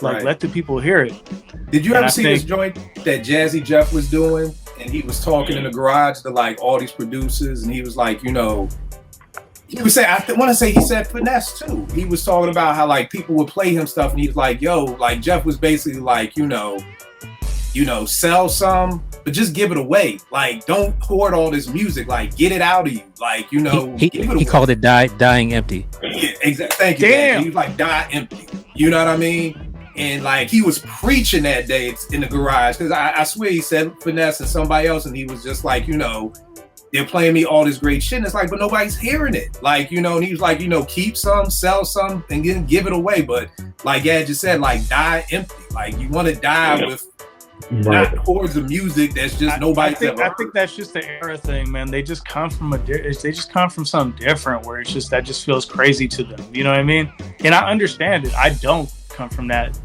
And, we had to claw our way up. So it was a little different, right? So, right. I mean, I once I realized like I was gonna make another good beat, which I feel like took a long time. I would think like, oh man, I gotta hold this one and give it to whoever the biggest rapper is. And then I realized like, oh man, that beat's still sitting here. It don't matter. I'm gonna make another one, Right. And it forced me to get better, right? I don't really put. I don't put any beat on a pedestal like that at this point. Like they're all just beats. You know what I mean? Like this song is what makes it special, and that's. Like for the stuff I've had success with, it's more like what they did to the beat I gave them, and the effort of that is what turned it into something special. Beats alone, like my favorite beats probably aren't even the ones that get picked. Tell me about it, good brother. That's my running joke. The beats, I'll be like, yo, you gotta use this. They were like, nah, but I'll take that shit over there. And I'm like, damn, man, come on. So I feel you. Amir, what rappers don't care what you did, you know? Like they honestly don't. They honestly don't. What? Amir, who do you got? What producer do you miss the most? And I'm gonna say this, it's gonna sound crazy. I bumped into a Souls of Mischief documentary. Man, Documentary on the internet the other night. Very I saw it on the I don't know how I ended up on the Vivo page. You know, I've been here studying, right? So I didn't even know that dude A+ had produced 93 to Infinity. I actually miss, and I know he still produces because these dudes still tour or whatever. But having like you produce 93 to that beat is so crazy, and you never like really. I never knew he produced the shit until I watched the doc. Right. So now I'm sitting here like, so what else you got? Like you just disappeared. What happened? I mean, they all did beats. That's the crazy thing. Like every single person at High Road made some of them beats. Crazy. Yeah, individually too. Like they all like Casual made a couple of joints you'd be surprised by. Like they all just like Daylight. Daylight all made beats too. Yeah, that's something I think Hieroglyphics doesn't get credit for. That you know that that documentary just put them on a whole nother level to me. Like I always loved Hyro, but after I saw that documentary, it just made me so good. They just moved them up even further on my list of things. Speaking about Hieroglyphics for 2 seconds, have y'all seen the Moni Love Melissa Ford Drink Champs interview? Mm-mm. I watched pieces of it like on the gram, but I couldn't stomach it. It's hilarious. If you want to laugh one day, great thing to watch. They're drunk. Nora's playing the little drinking game with them, which when he like, you know, this or that, he asked Melissa Ford hieroglyphics or native tongues. So, you know, Moni is like, you better say native tongues, like I'm right here, or whatever. And Melissa Ford's twisted by this point. She was like, I'm gonna have to go with hieroglyphics. And they're like, word?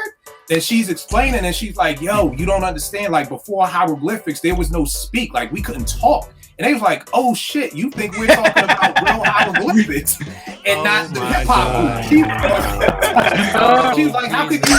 Native tongues is dope, but I mean, you couldn't even get out of here. Hieroglyphics. Like, but you just Gadget tapping out. Yo, it's hilarious. I'm sitting here watching, like, yo, this chick is bugging. I'm like, oh shit. She thinks we're talking about real hieroglyphics. Hilarious, bro. Hilarious. Yeah, that's crazy. If you want to laugh, watch that. Trey, it was that you. What'd you say, man? It was only one other moment in my life I seen somebody say some silly shit like that. I was in high school, and Coach Robinson was like, "Yo," it was this dude we called him Geechee, like Geechee, man. This dude Geechee, right? His name Byron. He said, "Yo, I need you." He said, "Yo, I need you to go down the court and do a backdoor cut to the basket." This motherfucker, this motherfucker. We at the baseline of the other end of the court. This motherfucker ran. We in tryouts. He ran full speed and bust open the gym door in the back. He said, "Yo, Coach Robinson said." He said his exact word. He said, "Nigga, you know you cut, right? Take your shit. Take your shit." He said, "Keep running through the door, because don't come back in my gym." He cut him. He cut this motherfucker because he didn't know how to do a backdoor cut to the basket. He ran to the back of the gym and bust the door open. I said, yo, he's out. I said, yo. So Melissa Ford had she had a Byron moment. Yo, watch that shit. It's hilarious. Trey, who's a producer you miss, good brother? Oh man, it's easy for me. It got to be Derek D. Angeletti. I mean, people don't understand. Like, and see, I'm privy to what he has in the stash and what he's, constantly creating. There was just like, at least for my rhyme style, and that's the reason why we complimented each other so much. God bless you. Is that he had, we always talk about them up-tempo joints. You know what I'm saying? Right. There were certain pockets that Dot did with his production that I still don't hear to this day. And to me, as far as, back then, he created the whole shaker movement. When you started hearing shakers, Dot did it first. before anybody started with any of them any track with any shakers in it, because he's half black, half Puerto Rican. You know what I'm saying? So he's gonna give you that feel with a lot of the way a lot of his tracks move. You know what I'm saying? There's a lot of swing to it. There's a lot of, you know what I mean, just the way that you can get in and out of certain pockets as an MC. So, you know, when I hear his production, but then he can flip it on you and give you where I'm from type of joint, which still has a swing to it, but it's hard. You know what I'm saying? It's super dude. Like, to me, that's the hardest Jay-Z record Jay-Z ever did, in my opinion. So, you know, I just miss Dot's production, man, and the way that it moves and it carries an MC. You know what I'm saying? No doubt. It's funny because I remember that my man Roots, a kid called Roots, he would always come back to Morgan. That's my OG, and he'd be like, "Yo, man, you need more than just a hi-hat. You need some ear candy in your beats, man. You need to put the ear candy in there." And, you know, because I'm old, I'm just like hi-hat, kick, snare, like that's it. Like, he was like, "Nah, bro, we in the club area. Where's your ear candy, man? You gotta move. The tracks gotta move." So I definitely feel you on that. Eddie, what about you? Who's a producer you miss who disappeared? Oh man, you know what? And this may sound crazy because I mean he's still doing stuff, but it ain't like his prime. It's RZA. I miss RZA, man. Like RZA is kind of, he's here, but he's also on the milk box. You know what I mean? Like we ain't getting 90s RZA anymore. I feel like, you know, whether he changed his equipment or, you know, him doing like the movie scoring and that sort of production kind of changed his ear a little bit. Because I remember him talking about him working with, it was one of those fairly recent Wu-Tang albums. I want to say it came out in like 2016 or something. And one of the other Wu producers produced it. And RZA said something about like, yeah, you know, he had that sound, and kind of referenced that he had kind of lost it, whether it was the griminess or the rawness of it. Like, he's so polished now because of the movie scoring and everything else that he don't sound the same. I'm not sure if he ever will sound the same. It's funny, man. I think the downhill thing started, it was on a Scratch magazine or a Source or XXL. He started messing with a rolling drum machine. No, you got to pull that video up. It's the crazy. It was like, I remember I remember it being on the back of the cover, and I was like, it looked like a fake MPC, and I was like, what? That's a it's called a beat thing. It was beat thing. It was beat thing. Oh God, yo! I just know he started rocking with Roland, and I was like, nah, bro. And that was the time when anything that looked like an MP, that was like Satan. Like, that was, and like, I don't know how the machine did it, because Theo, Crazy Fingers sold me on the machine. My MPC 2000 XL zip drive died. It was gonna be like $500 to replace it. Nobody even knew what a zip disc was. I went to Staples one day and they kept calling people back like, yo, anybody know what this is? Like, so Theo was like, yo, just pay $500, get a machine. I don't know how the machine did it, because back in the day, if you looked like anything like an MP, it was like, yo, that's whack. And I guess Native Instruments just came in at the right time or something, because that rolling thing was downhill for RZA. Gadget, what about you? So me, I've always liked what I call role player producers. Okay. Like, my favorite role player producer, but he was a big producer, was Easy LP. Like, I fucked with anything Easy LP did. Yeah. Like classics. Yes, he does. And Scram Jones. Like, okay. I'm big fans of those guys, but Easy LP comes to mind first. All right, no doubt. Got some questions for Jake, but one, shout this book out. My man Ben Merlin's book, Going Off, Story of Cold Chillin', really dope book. This is I took notes in this book, like literally highlighting stuff in this book. This is where you hear a lot about what everybody's saying, what they brought to the studio and everything like that. So very dope book to mention. Jake, tell me a little bit about, Eddie, you pulled it out, this joint right here, man. The stimulus package. Oh shit, I was like, what is some of the dopest, I mean, they got their face on the money. The money is the liner notes. Yeah. It was a wallet. This is some of the dopest album artwork ever. How did you and Free connect with that?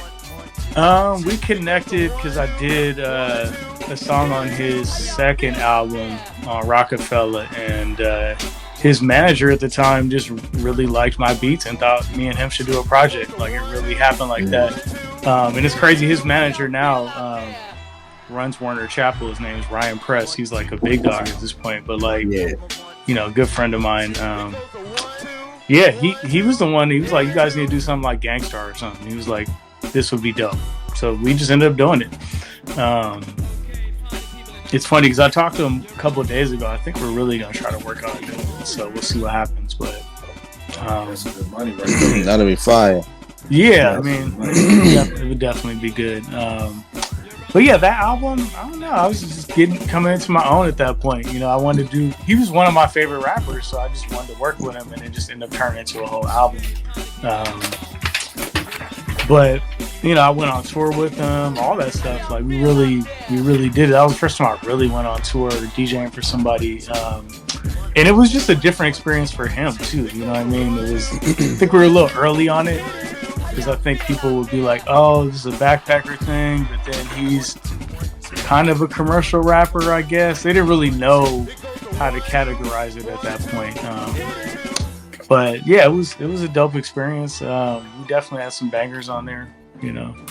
She Makes Me Feel All Right. What made you do that, Rick James? Man, all right. So multi-tracks that just start coming out around that time. And I got the Mary Jane one from Green Lantern. Green Lantern gave that to me. Wow. And I don't know. I just came up with that. It was weird. I mean, me and Vitamin used to like try to flip obvious things during this time, kind of like competing against each other a lot, just to play for each other. And that was, you know, that was one of the ones I made. We were gonna do a tape that was like, I think it was gonna be like Rick James versus Prince, and then Parliament versus Funkadelic. We had all these ideas, but I just ended up selling the beats like that. And that beat was for that, right? And then you know. I think another one I used for the intro to one of Snoop's albums, that was the Funkadelic beat.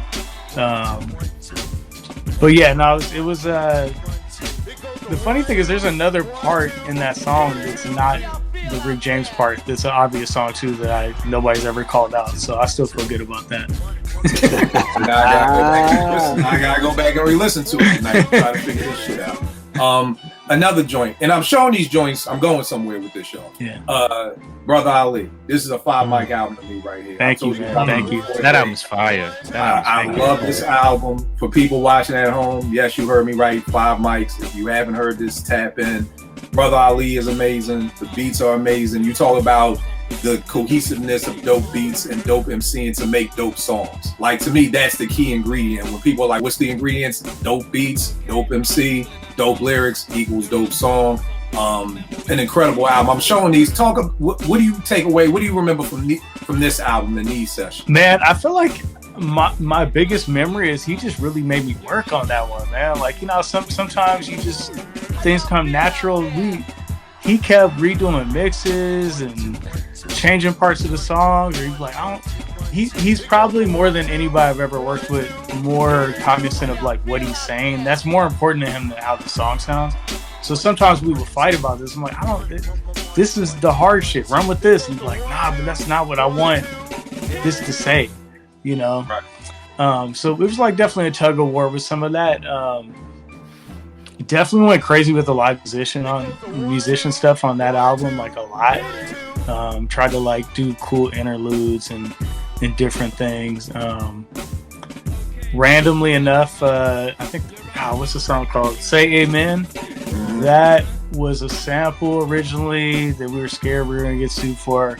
I had a replay done, so, you know, drums and everything, and I ended up using those drums for Rick Ross 3 Kings. So like, you just never know where this shit's gonna go. You know what I mean? Like, it's kind of bugged out. Like, you just would not think those two things would go together, but I like when I hear that song, I think like, oh, the 3 Kings drums, you know? Right. That's crazy because 3 Kings is one of the songs I want to talk about too. How did 3 Kings happen? Well, I mean, the beat is crazy. I'm just like, that's one of those people watching. I'm always inspired one of the reasons, I don't know if I was saying this off camera or if I said this already, but one of the reasons I love Jake's stuff is because he still fucks my head up, you know, to make me say, how did he do that? Okay. I still remember being in my man Montez's Jeep on Providence Street in Philly when I heard Wordplay by Tribe on Beats, Rhymes, and Life. And it was just like, what the fuck is Jay? What he wasn't even Dilla at that time. He was just JD. It's like, yo, what the fuck is he doing with those drums? I mean, I ran in the house, turned on the ASR, and I'm trying to figure out how he did it. And that's what I mean by fucks up my head, where it's like, how? So when I heard Three Kings, it was just like, yo, this is crazy. These drums, the snares, the sample, just everything.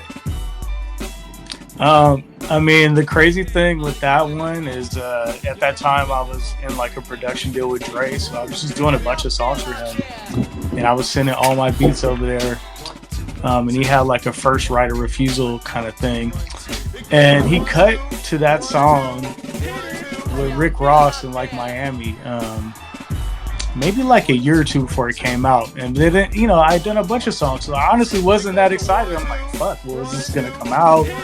You know, and eventually I just got the call like, oh yeah, they threw Jay-Z on it and it's on Ross's album. I was like, thank God, finally this song's gonna come out. Because everybody would tell, I only heard part of the song over the, you know, the original version over the phone, but different people that would go through that studio would be like, oh man, you got a crazy one with Dre and Rick Ross. And I was like, that's cool, but can I hear it? Can somebody at least play it for me over the phone, or, you know, whatever it is. And, you know, I just happened to be in New York when that dropped, and like just the feeling of like Funk Flex playing it for like 45 minutes straight, dropping bombs, like I'll never forget that. Like just every radio car, you know, and then like that whole weekend everywhere I was going, it was just playing. And that was the first time that ever happened to me, so like that was definitely an incredible moment. Right, no doubt. Trey, let me ask you this, because you was talking about D-Dot. When you heard the theme, how did that come together? Because it's you know, Pieces of a Dream, Mount Airy Groove, classic Philly song, classic song in general.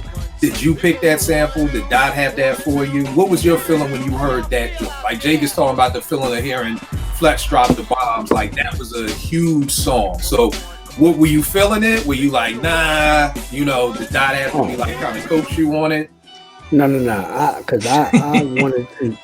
It was an automatically instant love affair with the track, because I'm the one that suggested or told him that I wanted to use, you know, the Mount Airy Groove, Pieces of a Dream, because basically I'm from Philly, and so if we're going to, you know, introduce me, you know what I'm saying, like this is going to be, even though we had other records that we tried to put out there before this, I always had that in the pocket.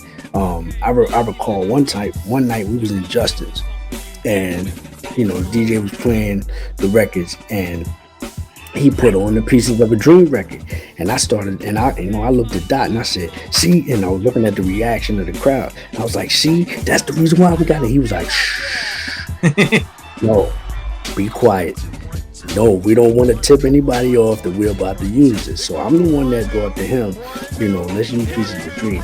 But then he added these other elements to it. Like he's the one that came with the hook idea to use Schoolhouse Rock. You know what I'm saying? He's the one that came with the Buffalo Girls. You know what I'm saying? Like there's another part of that world famous Supreme Team. You know what I'm saying? Right. Like that's a key element in the track that a lot of people don't know. You know what I'm saying?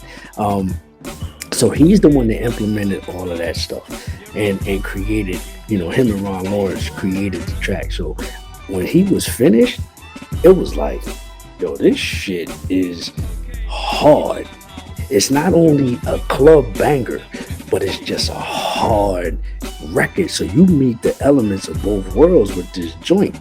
And I was in love with it, but my crew, nah, they was like, no, this ain't it, Trey.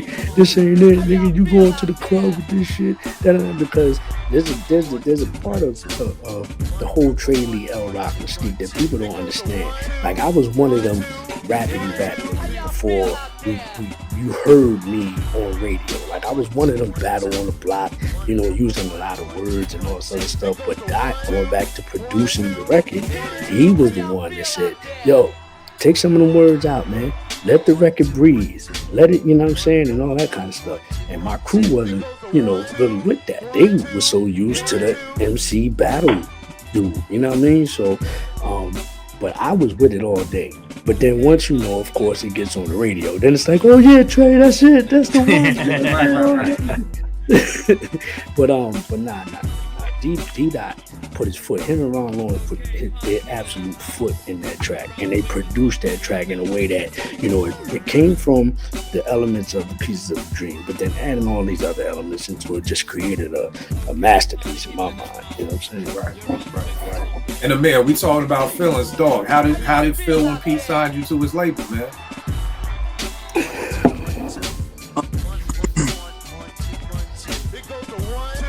You know what it was? I felt this huge pressure.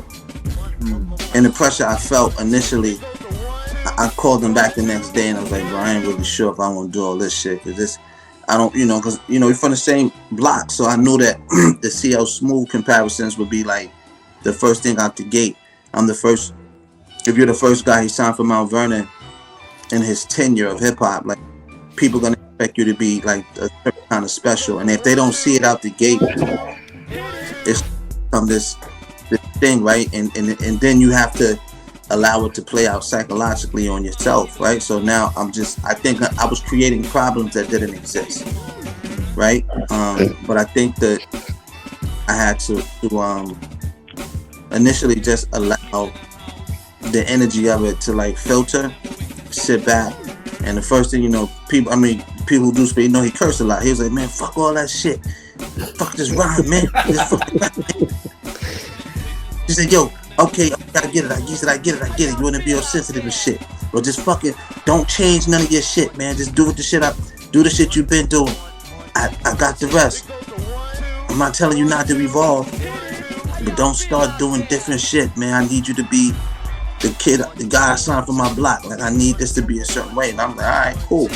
And once he said that to me, of course in the back of your head, you're going back and I'm going to listen to albums that he produced prior, and that pressure of that whole, just keep it a buck, the CL, and I know people don't know, CL Smooth was the one who brought me to people. You know what I'm saying? Years ago. And him and Pete weren't together when he brought me around. So it was kind of like, he's particular too. So when for both of them to start to find interest in me, it was kind of like, I may have something, but ultimately, bro, I ain't gonna front. I just started to remember what that OG told me in Harlem at the train. He said, you put that boiling water shit has always been in the back of my mind with every conversation. I just didn't want to be consumed by things that were not going to push creativity and push or take my love for the shit. That's all. It was a love for the shit. Whether I made $1 or not, I just wanted to make hot rhymes and talk shit when I go to the basketball court or to the barbershop. My shit is all about, I have a barbershop philosophy.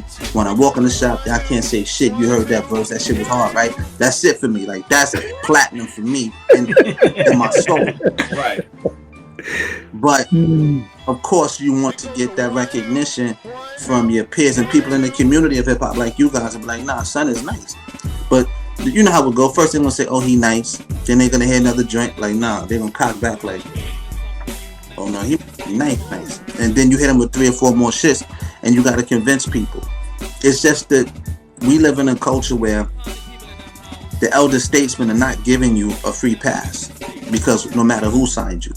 So you gotta show and prove. So I gotta get on the court and cross up Jordan. I'm at the court. I'm on the court right now looking at my Jordans. The Jordans of the game, and I feel like, yo, I might have to cross one of these motherfuckers up one day, and it's okay. I'm okay with that. Right.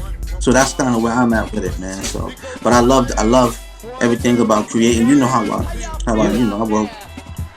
I think for me, I felt pressure, and then once he turned released the pressure valve, everything was smooth, bro. And we 50, 57, 55 records in. All right, that's what's up. Eddie, I know you had a question for Jake.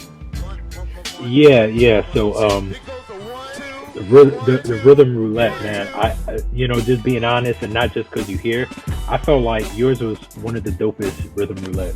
Because because there was a lot of producers that kind of got on there, and you could kind of see they were visibly shook. Like, oh man, I'm not I used was to shook this. too.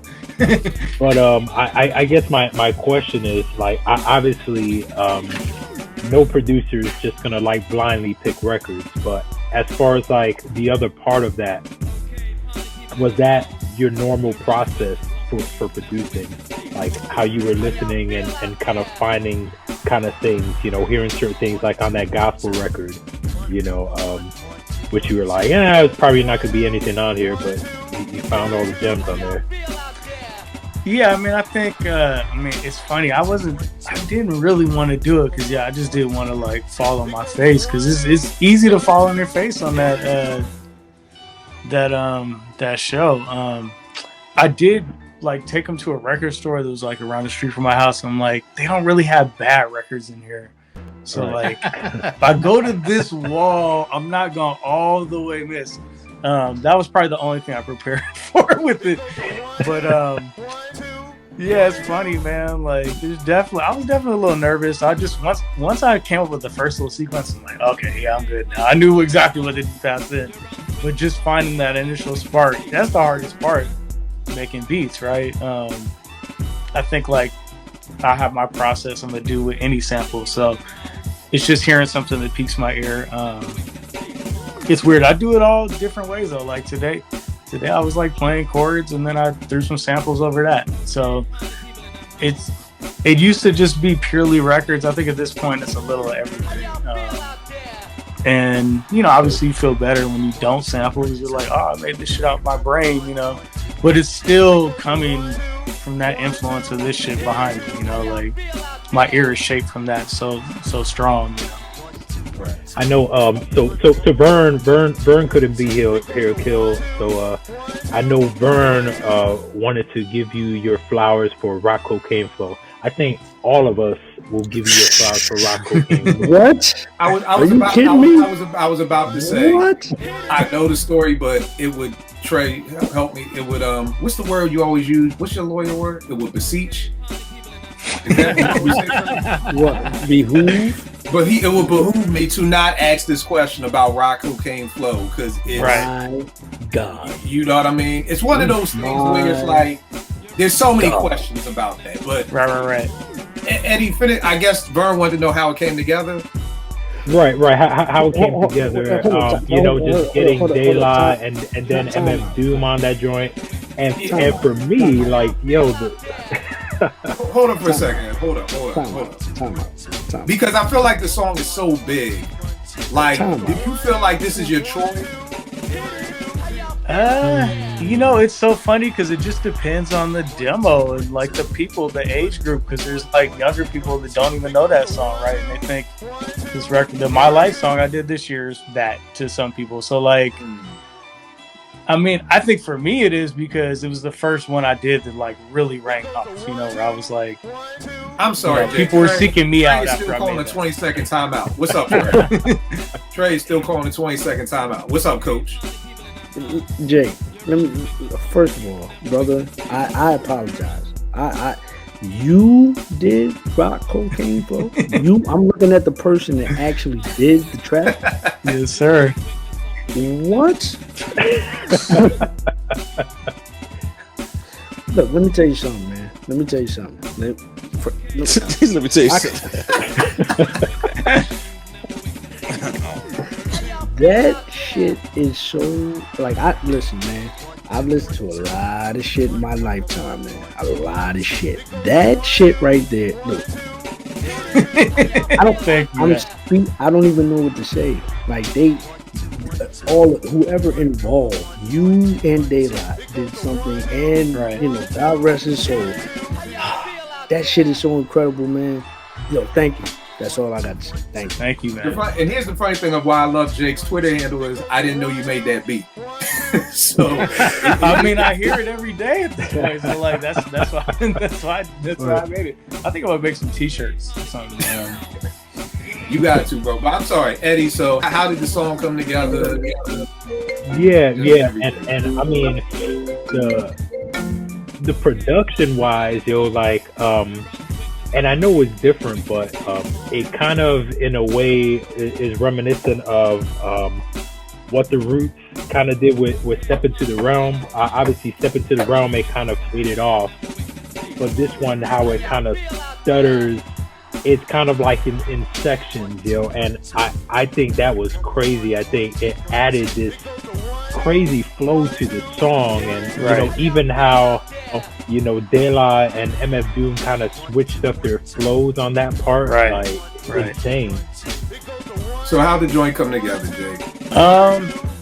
Vitamin was working with them, and our a homie of ours that kind of used to manage both of us, John Moore, rest in peace, was really close with Mace, and maybe he was telling me Vita did a beat on, he had done something for them, and I was like, well, man, I want to give them beats. I mean, it was really just that simple. They happened to come to town. I gave them like a beat CD, and they called me like couple weeks later, and they might have, I want to say, picked like 5 or 6 things I had done. Because it's funny, I did 2 songs on the album. You did Days of Alive, right? But the other one was Days of Our Lives, right? Days of Our Lives, yeah.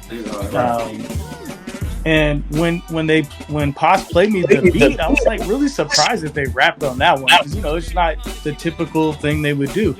And he was real nonchalant, like, yeah, I think you're gonna like the song, man. It's pretty good, That shit is incredible.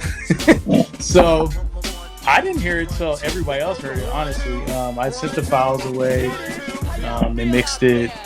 Everybody was saying it was a really good song, but I didn't know it was gonna rap. Oh yeah, I love your modesty. Fuck all that. And really, I knew it was a banger. All right, so the funny thing is, I made the beat maybe like a year before that. It's a really good song. Get the fuck out of it. I mean, this is what Pop said.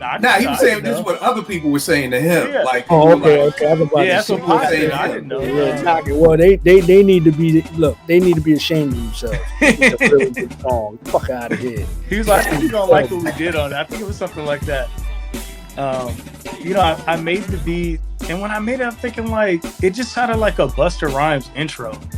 And I was starting to work with him at that time. He was one of the early people who like found me, sending him beats, and I don't know, for some reason that's who I heard on it. I went to New York. Rockwilder was trying to sign me. This is probably 2002. And I was in the studio with Redman came. I'm like just fanning out. I'm tripping. I'm from Seattle. Like, you threw me in the studio in New York and Redman's there. And I played that beat, and he like literally played the beat for like an hour straight and just kept running out the room. And I was like, damn, he likes it, but he's not rapping to it. You know what I mean? I don't even think he took the beat. He just thought it was so crazy. You know what I mean? He was intimidated, like a lot of motherfuckers would have been. That shit is incredible. It was a weird ass beat. Like the part where it breaks down, you gotta really have flows to pull that off. And I know it's years ago. We're going back almost 20 years here. Yeah, I'm always intrigued.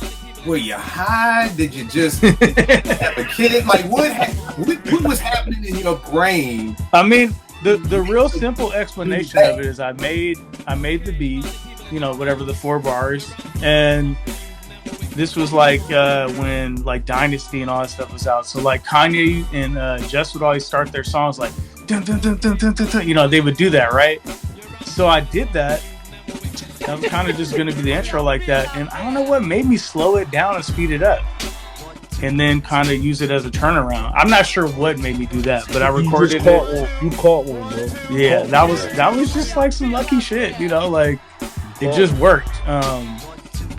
That's an example for boys and girls at home listening. This is what I mean by a producer who fucks my head up, because you did a behind the beat on that joint, right? Yeah, for sure. And here's the thing with getting your brain fucked up. He told you how you did it, and I still don't know how he did it. It's like literally, grandma. It was legit. So like, I've had other people be like, well, did you do the tempo graph? I'm like, this is the ASR 10. There's no tempo graph. I literally just hitting the tempo button down and then bringing the other sequence. When it comes back up, we got to go up because it's slow already. So that's why I went up and down between the various parts.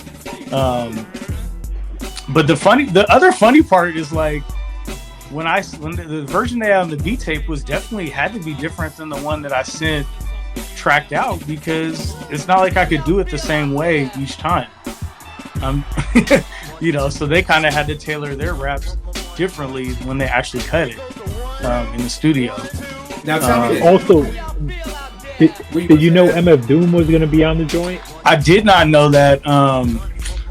Nah, yeah, I don't think he mentioned that at the time when I heard about it.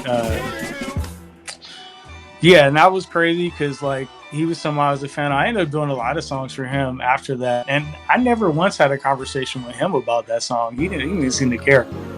Like, Doom was oblivious. He didn't give a fuck. That's what made him so dope.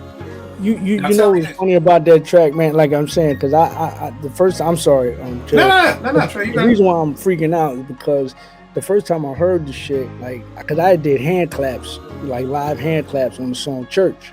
You know shit, okay.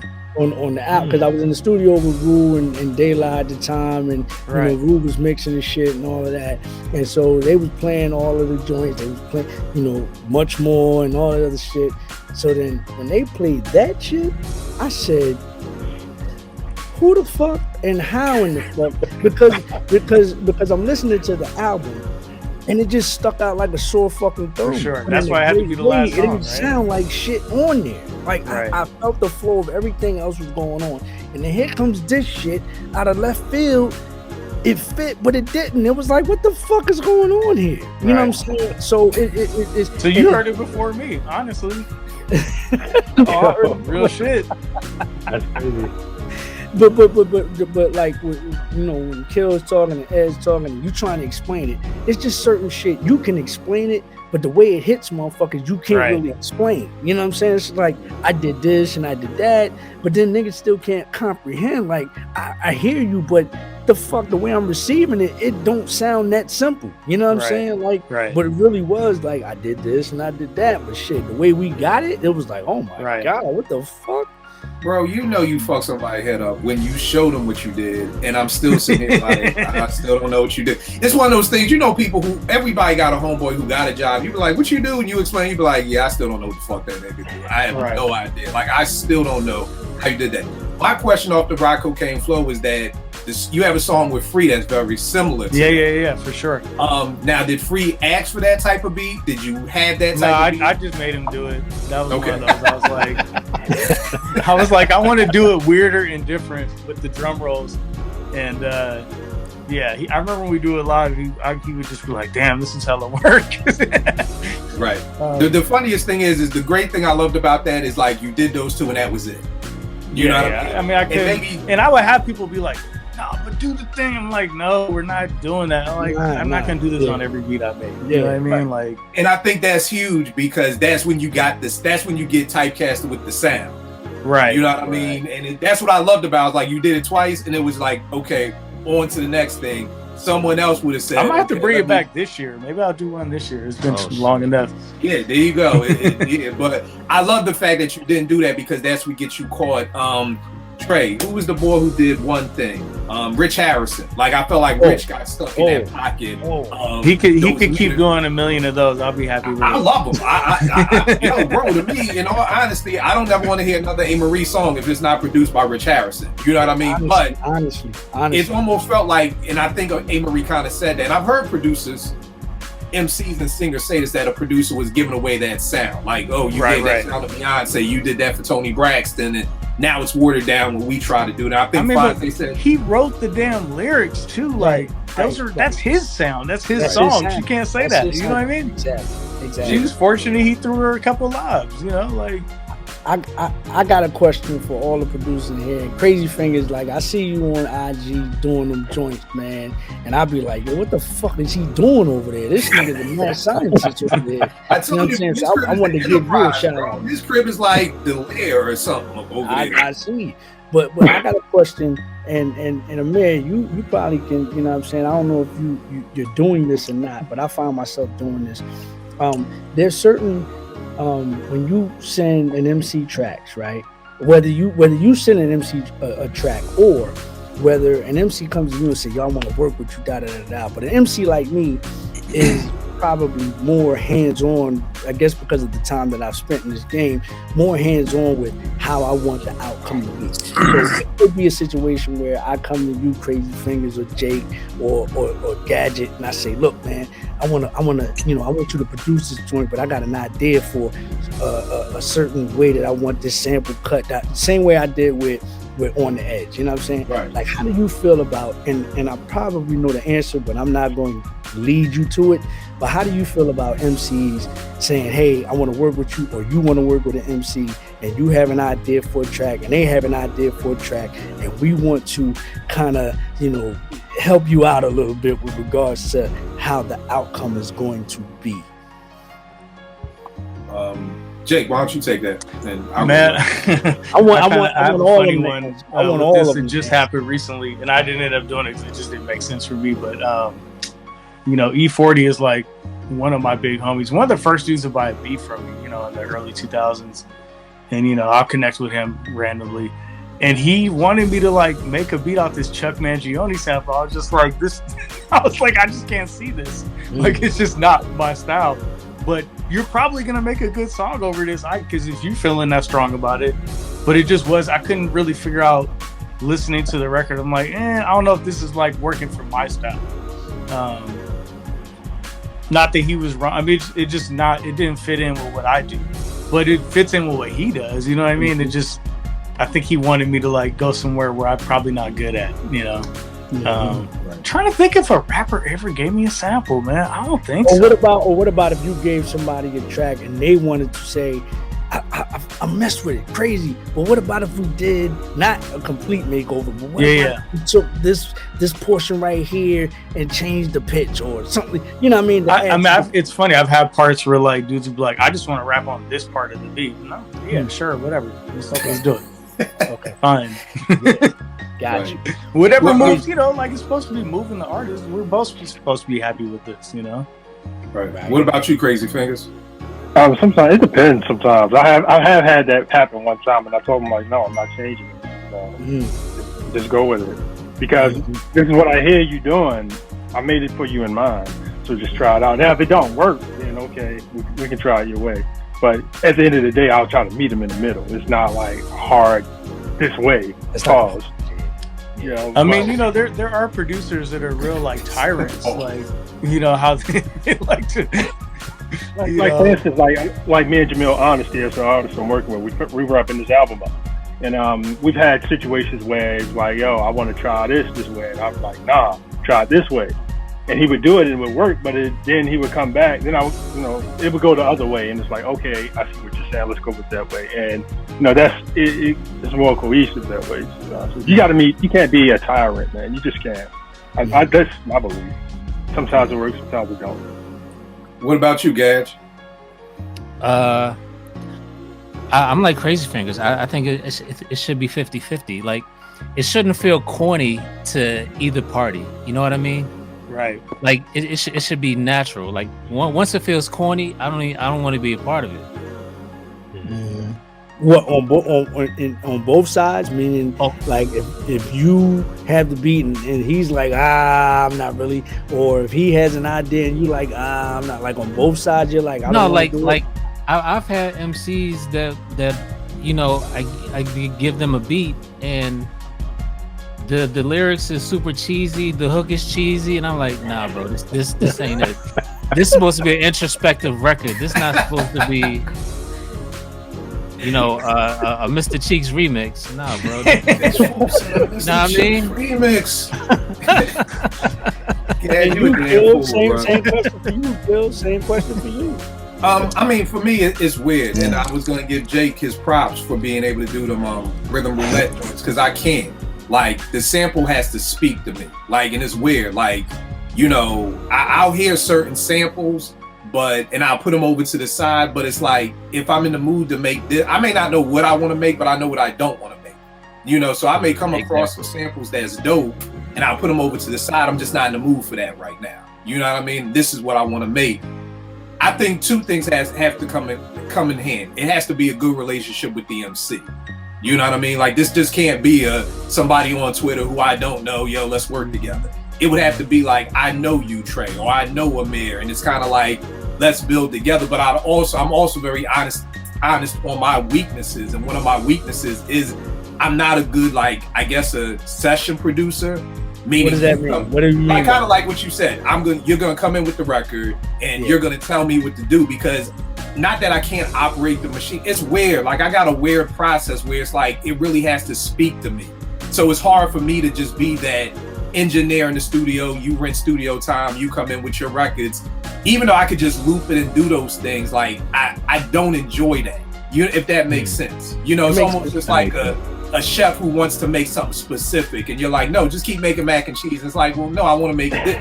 So it's like that's the thing. And like, I give it to them rhythm roulette people. Y'all got that, because I would probably fall flat on my face, because if I don't hear anything, I'm gonna be like, okay, sorry, show's over. So I applaud producers who are able to do that, because that's just something that I'm not good at. But I think if we had that chemistry and we both are on the same wavelength, like, if I'm not a club banger producer, Trey, we always talk all the time. You like up-tempo stuff. I'm like Dilla. I rock around 93 BPM. So well, let me.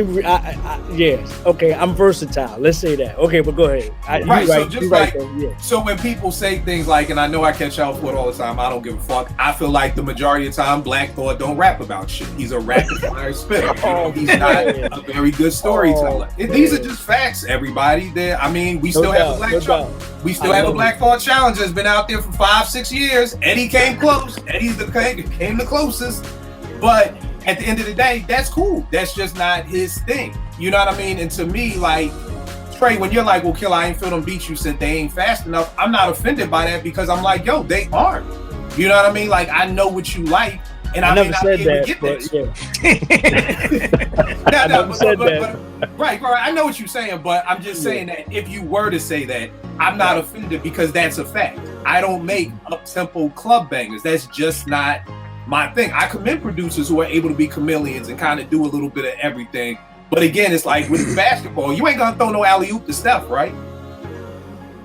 You're not, because you know what his bag. You know what his bag is. He's the three-point specialist. Great point. So it's kind of like, I know my position, and I'd rather play that than us fall flat on our face. You know what I mean? So I would love to do.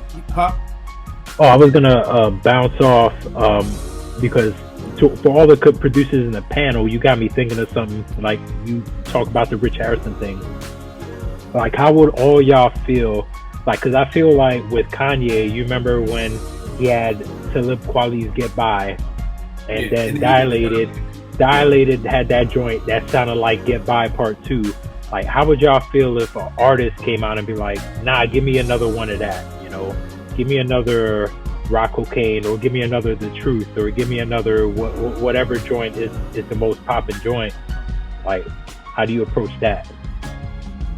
Man, I mean, honestly, I asked, when people ask me to send a beats, I'm like, what do you want what I do? Give me an example of something, because I do so much random different shit.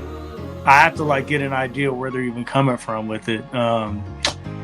And there's definitely like, when I did the Drake record, like, everybody wanted to beat like that. So, and it's funny, that was really just Three Kings Part 2. You know what I mean? So like, it was done differently, but yeah, essentially, that's what it was. I'm like, oh, I'm gonna get more gospel samples. It's that simple. But it's not the same beat. Like the thing with the Rock Cocaine Flow thing, it was just, I felt like it would just have been too gimmicky to keep doing that. That would have been stupid. Right. It would have took away the special. And like, if I was De La, I would have been mad if I just would have gave like 30 people that record. And honestly, that's how I felt about that Dilated joint. I felt like it was gimmicky, because Get By was huge, and it sounded just like Kanye. Right. I don't even. It's funny. I feel like I talked to Ev about that at one point right after they did it. And it was just, they kind of had to shit or get off the pot. Like, you're on a major label, you have to make a song that's more commercially viable. Exactly, and that was the most hip hop version of something like that they could do, right? Whereas their fans don't necessarily love that song. That's actually like, I'm sure if Dilated performs, it's not the last song they do. You know what I mean? Right. And I love that's not any song they do on tour. They don't do that on tour no more? No, I don't know. No, they gotta do that on tour. Come on. I hope they do. I mean, I love Dilated. I don't know this. I made a lot of people who don't like Dilated. I love Dilated. I think they were the most slept on hip hop groups ever. But I hated that song. But I got it. I understood at that time with the industry, you need that radio song, you know. But I do think that does make it kind of cheesy. It's kind of like I hated, again, I catch out for this. I hated Once Again by Tribe. It felt like a knockoff Check the Rhyme. You know what I mean? I hated Break You I never Off. thought that. I just remember the snare on that was like, and I like hard ass snares. I just remember being in the club one time and it played, and I swear my ears were gone. Like this shit was not meant to be played in clubs like that. You know, like take away my hip hop card, but I don't even know what the hell that is. It was the single from Beats, Rhymes, and Life. Yeah, it was the first single. Exactly. It's my point. So that was my thing. That and even with the Roots, Break You Off. To me, that was just the let's do You Got Me over again. You know, it kind of was like that. That's the thing about Thought can tell you a story about a girl. If you want Thought to tell you a story, talk about a girl. Thought is gonna talk about a girl. He's gonna do that. But yeah, so I mean, for me, Eddie, I wouldn't. Well, here's the funny thing, man, and we talked about this last week on the show. A lot of MCs don't have the state of mind to be able to pick beats. A lot of times, they need to hear the whole song. Can you say that again, please? A lot of MCs don't have the state of mind. They don't have the bigger picture vision to be able to see the songs. Gave the example last week. Quick story: man, cat came through my crib, played a beat, didn't like it, left. Another MC came through, liked it, recorded it. First cat came back the next day, played him what we did. He's like, yo, why you ain't play me that beat? And I'm like, I did play you that beat, but you're just now hearing it as a complete song. That goes back to the topic of this discussion. You have to be a producer in order to see the vision of the song. You understand what I'm saying? Right. I see what you're saying. So that was the thing that, to me, like there's times when I did the dice game for Math Ray Guzanu. That was crazy. And did good. Like everybody was like, yo, give me a dice game. And I'm like, you do know I sent you that shit.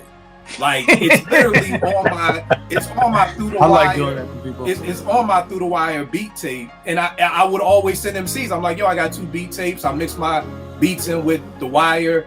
Go listen to it, and nobody ever picked that beat.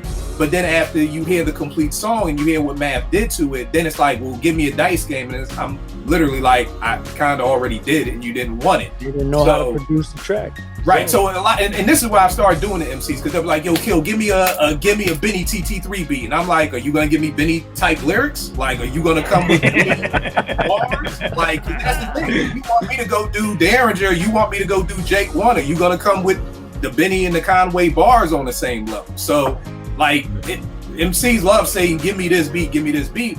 Are you gonna give me the same tier lyrics that MC had over that beat? So I try out, to be honest with you, I would love to do that. That's why I love recording with people in the studio, because anytime I do a project with somebody, I'm always like, write all the rhymes, get a telly for the weekend, come down and let's just record the whole thing at my crib. That way we can kind of work through those problems. You know, usually when I'm sending somebody a beat, if I don't like it, I feel bad, because now I got it. Trey, say you in Seattle and I send you the beat, you book studio time, you recorded the song, I don't like it. Now I gotta make you go out and spend more money again. I kind of feel bad, so it's kind of just like, fuck it, we'll just go with it as is. It's not whack, but it's not as good as I think it could be. So I think that's why, as an MC, I like, you know, and these come from veteran MCs. You know what I'm saying? Like, you would never do that. You know what I'm saying? You would always kind of do the prep work before you actually book the time or actually record it. You know what I'm saying? Because again, when somebody sends you a track, you know, first of all, you got to feel it, but even beyond feeling it, you have to know what the outcome is going to be. So you have to produce the record in your head, and that means a part of production is the writing. You know what I'm saying? How are you going to flow to it? What's the subject matter? What are you going to talk about? Like, how is the feel of what the producer actually sent you, you know what I'm saying, coincide with what you're going to speak about? You know what I mean? Like, all of that shit comes into play. And if you're not, and you just got rhymes and books and shit, and you can hear it, you know, producers definitely can hear it when somebody just rhymes over the shit and it's just some random fucking, you know, 16 or 32 that you just pulled out and shit. You can hear it and be like, Nigga, I'm not. No, no. I mean, you're putting words together, but this shit is not a cohesive fucking composition. Like you have to, as an MC, you have to produce the record, you know, along with the producer who actually sent you the track to make it a cohesive fucking composition. You know what I mean? Word. And I think it can be done. It's just like the back and forth. Like me and Amir talk like every other day. It's a FaceTime, and it's like, yo, I'm sending you this the idea. Or he'll say, yo, I think we could do this with this. Or so even if you're in different places, it's just making that time to be able to still have a conversation and kind of talk about like, yo, we need that barbershop record. We need that record that, like Amir was talking about, that when you go in the barbershop, can't nobody say nothing about it. I got that from Google when he was talking about Jay. He would be like, yo, Jay, I don't care how much crazy shit you do for the radio. I need that barbershop record. So that still is, you know, you talking your shit, or we need this record, or you need that record. So it's the big picture. I love doing it. It's just hard for me to, like, if somebody came in with a sample with their sample already and said, Kill, do something with this. Sometimes I can, sometimes I can't. I mean, my man Driz gave me a joint and I looped up the part he wanted. I found some other ill shit at the other end of the record and ended up using that for somebody else, because that part of the record spoke to me more than the part he wanted that he found to use. It's almost like that Libby Seth record that I don't even know if that's how you pronounce his name, that Eminem used for How My Name Is, Ski used for Streets Is Watching, and the Beat Nuts used for Beat Nuts Forever. That's all from one song. You know what I mean? So that's amazing to me that those three songs all came from one song. Like, not, you know, so to me it's just all about, you know, what speaks to you. Hey, Kill. So yes. I wanted to say, since we're still on the subject, like Chess, the joint you did with King James, like I love your production, but I'm gonna be honest, like what King James did to that track makes it special. No, King James, I give King James all the props, all the love, just the fact that people have been saying that's an album of the year for them and shit, that's nothing but a blessing. I give that all to King James. We had a couple of conversations about what we needed, and I'd be like, yo, I just need you to spit on some shit. Like you're telling great stories, but now I just need you to spit on some shit to let niggas know that you're nice. You know what I mean? So, but that was all King James. Like, and it's funny, he sent me Chess and was like, I don't really like it. And I'm like, yo, you're fucking bugging. This is crazy.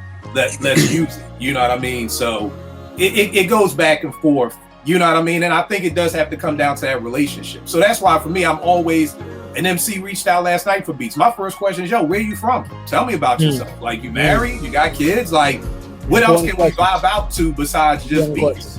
You know what I mean? So before we even get into beats and how much and what we're going to do, it's kind of just like, I want to get to know you. You know, because to me, and Jake, I was going to ask you because, you know, we have Hit Boy and Nas like on this 3-album streak of working together. And I was going to ask you, what do you prefer? Because you did the Free, you did the Brother Ali. Do you prefer doing whole albums with artists, or do you prefer, you know, just sending out tracks? I don't know. The whole album is just so much more of a commitment. Beyond just time, it's like you're tied to it. If it succeeds or fails, it's on you. Right. Whereas, like, if I do a song for somebody and the album flops, I'm like, shit, it's about to be another one. You know what I mean? Right. So it's just not as personal. You know what I mean? Right. And yeah, I don't know. I'm gonna try to do more of that, but you know, I live in Seattle. Like, I'm not in LA and I'm not in New York. If I was in those places, I probably would have done 10 albums with people in this time. Just a big part is just convenience. Like, Hit Boy has a dope studio in Chalice, so people come there. It's a spot to be. So he's an ill producer. He's gonna play some shit and dudes are gonna rap. You know, right? Like, him getting that studio is the smartest thing he ever did. You know, like having a permanent space in there, because everybody works out of there already. You know. Now, so what is Chalice? Is that a studio in Chalice? Is a big studio in I don't exactly remember where it is in LA, but you know, big SSLs. I mean, I feel like I did a little Scrappy song in there back in the day, a T.I. record there, and like Britney Spears was there. It's shit like that going on in there. Okay. But there's a smaller room, and Hit Boy got his own room in there, which is like, that's powerful, you know? Hold on, man. Hold on. You have a little Scrappy record? Yeah. With 50. Yo, here's the funny part about that. It's kind of a Yo, bag. Gadget, you a fool. Kind of a bag. Yo, Gadget, here's the funny part. Let's start right here. I just had a Melissa Ford moment because when he said I got a little scrappy record, I thought he meant like it was a little throwaway record. Like I wasn't even thinking little scrappy rapper. I'm thinking like, oh, just a little throwaway record I did with T.I. And I'm like, throwaway record with T.I. I didn't even little Hold scrappy. on. I have a comment for Jake. Like, and I say this with all humility and seriousness. Rock Cocaine was cool. It was cool. No, it wasn't. It was more than cool. Oh, hold on. But for me, Trey about to get mad. Let Gadget. This is his thing. I'm gonna let him land, but don't say that shit. no, for me, my favorite record from you was the record that I discovered you on. Crondon Feels Good. Oh, When I first heard that record, I was like, this nigga got Nori on the scratch and Nori on the hook. He got this sample. I'm like, oh my god, who is this cat? Yo, that's my favorite record by you. That's crazy. I love that record. Thank you. I man. love Crondon. That was a dope song. I did like that song. God, what year was that? Like pre-2000, somewhere around there. Yeah, oh yeah. Woo. Yeah. You need to do more. You need to do more records with Crondon, bro. Crondon's acting now. I know he's in Black Lightning and he's doing great. Yeah, Crondon's doing great. He wrote a song I did for Snoop. Actually, that's the last thing we did, and that was 2010 or something. Wow. Called Gangbang Rookie. It was actually pretty dope. But yeah, Crondon wrote that joint. Yeah, the last I remember from him was, the Strong Arm Steady thing that he was on Blacksmith and all that. Mm-hmm. And he got into this acting thing, and clearly there's a lot more money in that than being a rapper. So I'm really happy for him. Like he's always been a dope dude. Like I met him mid-90s. He was like a record promoter in LA. So like when you would go down to the Gavin convention and stuff like that, he was handing out promos for Def Jam or whatever it was at the time, doing Street Team and stuff like that. Yeah, I want to say that was the B side. Right, Khalil did the other side. That was when me and Khalil became friends. Me and Khalil were like really close. I talked to him all the time.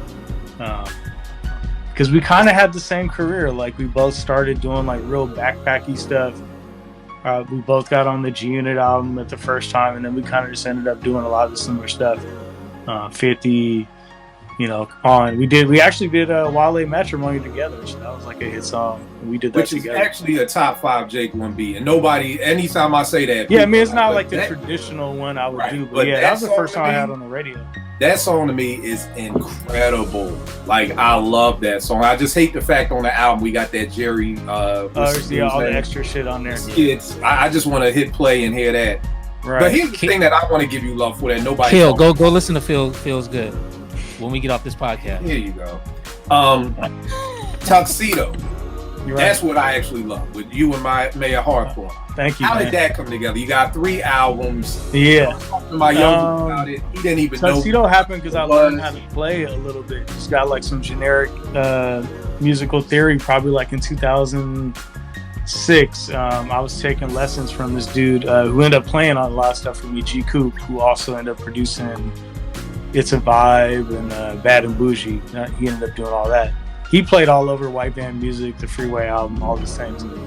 And I'm from the West Coast, and I love West Coast music. That's the stuff I grew up on. I grew up on Zapp, and I mean Zapp's not necessarily West Coast music, but right.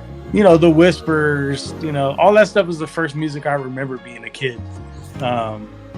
So I was making those beats to end up being Tuxedo just as a break from the pressure of trying to keep up and get on 50 albums and stuff like that, because that was really how I was making my money. I made these tracks just fucking around. I met him. He was a DJ into the same kind of shit. He wasn't even a singer. He ends up singing, get super popping. And then we just started doing songs, and we put like 3 of them on SoundCloud, and it just went like. There was not like a master plan behind it. It was crazy because we did our first show in 2014 or 15, and it was for like 1,000 people. I didn't know how to play keys at that point, and I'm in front of all these people just rattled. I'm used to like scratching, playing or being a DJ. So like I'm having to play chords and leads. I'm just like rattled, you know what I mean? And so I just got thrown in the fire with that.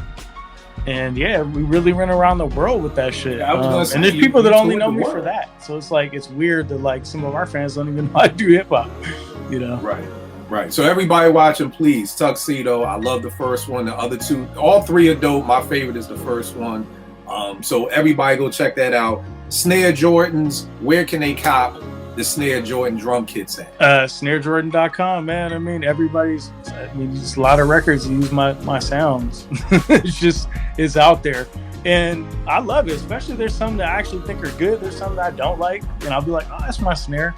You know, that's like a percussion thing I threw in there. Like I hear it on records all the time. It's bugged out. But yeah, SnareJordan.com. That's like, it's been great. I've been slow at dropping stuff because I've just been busy, but I'm gonna get back to it. All right, no doubt. Trey, the other thing that Vern, who's usually here, he couldn't be here. He wanted to also shout out that Seaplane instrumental album. Oh, word, yeah. Like we were vibing out to it, man, for sure. Thank you, very dope. Thank you. What you gonna say, Trey? I got a quick question for all the producers. Real quick. Is it about synergy or is it about placement? What's more important? Well, I could say for me, when Naomi going to college in 3 years, it's placement right now. Because my soul say synergy, but you know, the bank account would like placements. Right. Just being honest with you. The bank account says Lil Scrappy. They paid me a lot for Lil Scrappy. I'm not gonna lie, I'm loving that time. So for me, like Hill said, like for my soul, it's synergy. But at the end of the day, I got a child who's going to college one day, and I need to be paying for college. So that's 3. Jake, where you at with it? I mean, I do both, so it's like kind of, I'm good with either way. You know what I mean? Like I love having a group and doing that, but I also love being able to do my own thing and not having that control my life. If me and Mayor don't see eye to eye on something, I'm gonna keep doing my other shit. You know what I mean? And he has his own solo career, so it kind of works.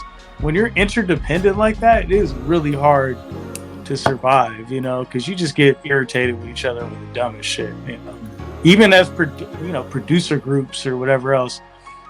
When you're like, whatever you do is dependent on another person, it just makes it really hard. Gotcha.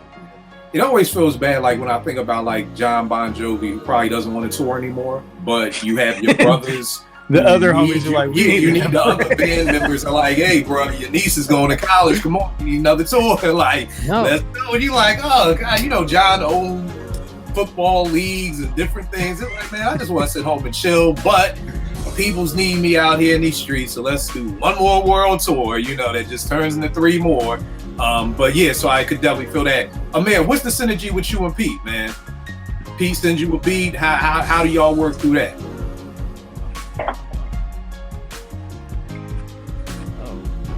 Oh, my thing. Oh yeah. Nah. A lot of the times, he's definitely from that school of So he has what I call it Pete Yagi moments. He's not Mr. Miyagi. I call him when he tried to Pete Yagi you. I didn't catch on to the shit the first 8 records. Because, Pete will curse your ass out. But when he, I had to adjust the sales and shit. So I think what happened, I didn't know the process. I didn't know his process. The shit was different. I had to adjust, it's just, I'm student, hey teacher, I'm wide receiver, you run the play, fuck it, I'll go catch the ball, coach. Cool. What happened was with him, he'll give you the beat, right? You go to his crib, you sit there with him, pick out the beat. All right, nigga, go rap. That's how he said to me, go rap. They hit me tomorrow, like shit. Like, I'm like, all right, cool. I go to the crib, I come in here, I sit with it, and in my head, I'm like, is this shit done? Cause this shit ain't got no drums on it. This shit is just a loop. And you're not gonna call like a Pete Rock back and be like, yo, where the drums at, nigga? You gonna be like, fuck it, I gotta figure some shit out now. Like, I'm not gonna call this man and ask him where the fuck is the drums at. fuck it, I built the coverage up. I said, yo, man. I said, yo, where the fuck the drums at? He said, man, rap all over that shit, man. Don't ask me no questions, just rap all over the shit. You let me hip hop, man. He'd be like, yo, I'll figure out the rest, man. You just rap, you do your part, I'm gonna do my part, watch how the magic happen. I said, all right. So what I learned was when he gives you a beat, Peter give you like his idea of the beat. You lay your vocals. He then say, come to the studio. You come back, like Trey said, it's the same process. You come to the studio with him. And now if the vocals are not sexy, he gonna make you record the shit over with him and Jamie. If the vocals meet Jamie Stove's criteria, he'll look at Pete. Now these are good. And they have like this shit with each other, like some language they speak that's not verbal. And Jamie be like, nah, this is good. And people like, all right, Jamie said you good. Jamie is Pete's engineer for people watching. Yeah, Jamie. So, yeah, but you know, so Jamie was like, hey man, so I got cursed out by Jamie before, so it's all love. No, because I was going through the initiation. I was coming through the gauntlet. I love it. So when I first came to the studio, they was looking at me like, I'm like, damn, this feel weird. I thought it's all love in here. He said, hey man, how you send the records? I said, I sent them retransfer my vocals. He said, why this shit is in 1,000 pieces, yo? I said, so I just sent the file. One take? He wanted you to do it in one take? Nah, I had no idea. Jamie sat me down and said, and Pete left when he got something to eat. And he said, yo, man, you got to consolidate your shit, man. Your shit is in 1,000 pieces. Like 1,000 I said, this man, like 100 takes of, because I'm punching the shit. Right. He like, nah. He said, I'm not mixing this shit, man. I'm not mixing this shit. You know the words? I said, yeah. He said, well, you gonna have to go record it over. I was tight. Well, I was tight. So Pete come back. Hey man, it's a standard in here. You know that, right? You nice, and I get it. You know, I want to sign you. You got everything I need. But what the fuck are you doing at home? I said, yo, I requested now. He said, why this shit ain't on beat? I'm like, Pete, the shit is on beat. So then luckily, I saved my ass, bro. I was in the session with him, and I said, yo, I got the fucking, now the MP3 of what I had. So when I pulled out the MP3 of what I had, and I played it, they was like, I'm like, yeah, I'm on beat. Y'all sound in my head. I'm like, y'all crazy. I'm on beat, bro. You bugging? He's like, so why the shit ain't like that when you sent it? So then I had to go buy a mic, a Mac. Or he was cursing me the fuck out, man. But that's the stopwatch. You get a beat from him. I'm not gonna. Is that he'll give you the beat? It'll be kind of like a skeleton. You do your vocals, and then when you come back in, he like remixes his own shit. He like that's why he's so dope with the remixes. Bro, he does. He'll do his beat over. He'll do his own beat over, and sometimes he don't let you watch the shit. You come in there, the shit just done. So how many times I came in the studio, I'm like, yeah, this shit fire. He like, I come in here, the shit. He be like, don't worry, but I nudge you a little bit. I had to put you back in pocket. I'm like, pocket? I was on you hear the beat and shit, and he said, you hear how you flowing now? That's how you supposed to flow. See that? That's how you rhyme on a Pete Rock beat. I'm trying to teach you something. yo, man, let me tell you something, brother. And I'm, Jake, Crazy, and all the producers, Kill, Gadget, y'all, it's beautiful to see the dynamic, as an MC, to see the dynamic that you have with the producer, because all of y'all motherfuckers do the shit different.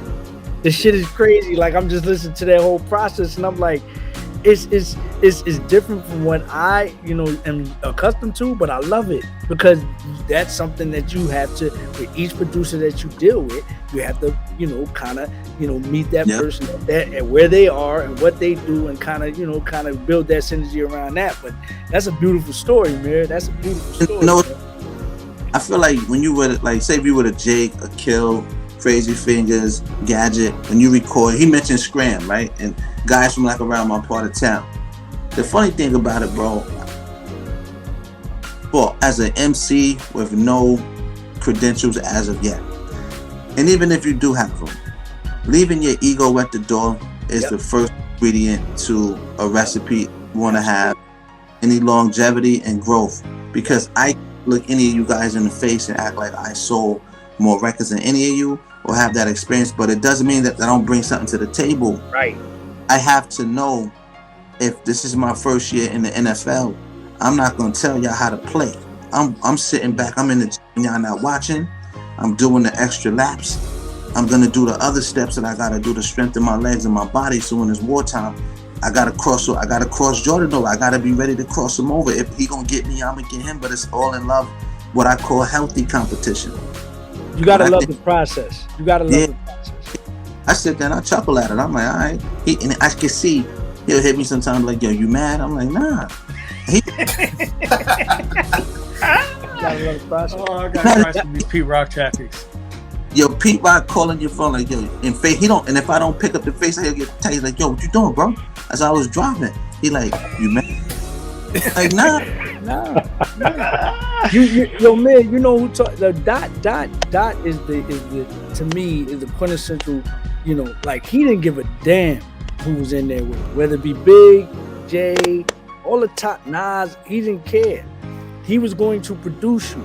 So similar to the story you talking about with Pete, like, look, if we're gonna produce the record, there's a certain way that I hear it. I hear the way that you hear it, but in order for it to come out the way that we all want to love and enjoy it, you have to be produced.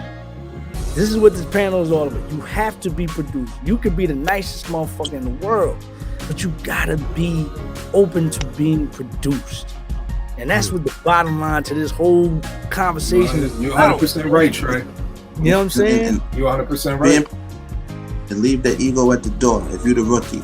I knew him and Jamie was gonna do the hazing. I knew that shit. I knew all of the plays.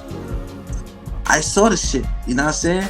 And I'm sitting there like, Pete, you ain't gonna, cause we from like I lived like the house 71 Hillside where the music was made in the basement. I lived upstairs on the 3rd floor. That's crazy. So you know, I knew what the fuck was going on. I seen this shit before. I'm sitting there like, all right. But I chuckled at it because he would look at me. He wanted, like, it's not he loves me like a fan. So it's not like this is just not some rappity rap shit. He like, yo, you mad, bro? Like, nah, I'm cool. I really wasn't. I said, Pete, man, listen, I would be mad if you didn't get on me. Right. Cause that like you care about the process. Yeah. If you let me just say anything and get away with anything, nah, man. Tell me if I'm a smidget or out of pocket or you need me to, you know, I'll lay it over. I have no problem because this is the dojo. Yep. When hit the final, I'll be more, you know what I'm saying, you know, my ego won't be involved with somebody like the record, you know what I'm saying? I played some of the shit for Kill, like the way him and Jamie produced the records, it's not, like I said, and not even to refract back, it's not gonna sound like what he did with other people, it's gonna sound like what he did with me. And I think that was his whole objective. Like, I'm creating a sound for you specifically. So we had to go through those, I would call those hazing records to get to this sonic that me and him created, or he created for me, or vice versa. And then Jamie come through with his magic. So it became a thing, and it was like a triad. But I understood what Jamie wanted from me. I understood what Pete wanted from me. And, you know, he would always challenge me, like, yo, you know, you got to swing a little bit on that. Yeah. It's there, but go back home and do it over. Lay the vocals over. And ego, yeah, I tell ego was the depth of creativity. Right. And I think that right there, bro, sums up everything, because it's about having a team. And it's about when you play your position on your team, you trust your coach, you have a winning season. What's the goal? The goal is to put out the dopest album that y'all can. So if that means I got to re-record it, that's cool. If that means I need to redo the snare, that's cool. Eddie, you asked about James.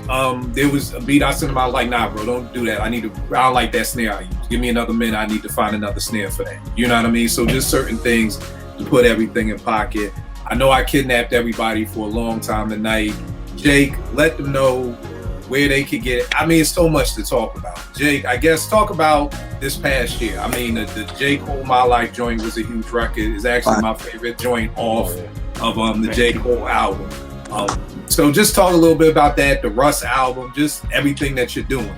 I mean, I think really the big thing that happened these last 2 years was just being home. I really got back on making beats again. Like there was definitely I was on tour a lot, so I could kind of make loops, but I wasn't really in my pocket of just in my routine of making beats. So these last 2 years I've really just been at it again, not like for 8 hours a day. I don't really do that at this point. I might be up here, watching basketball, make a beat, come back to it, spend a couple hours a day. It's weird. I started golfing during the pandemic. That's all I care about right now. Every day I have to hit golf balls. It's nuts. And I'm trash. I'm not good. But I used to hoop, but that's over. It just felt like it was over because of pandemic. But I just found a new groove. So there was definitely a period I thought I'm not gonna be making the beats by myself no more because I'm too old for that. They don't want that no more.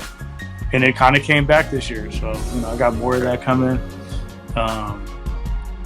Just trying to get better. I really am trying to get better. I feel like my daughter's learning how to play violin. And she can play piano better than me already. She's talking shit to me. I'm just I gotta get better. You know what I mean?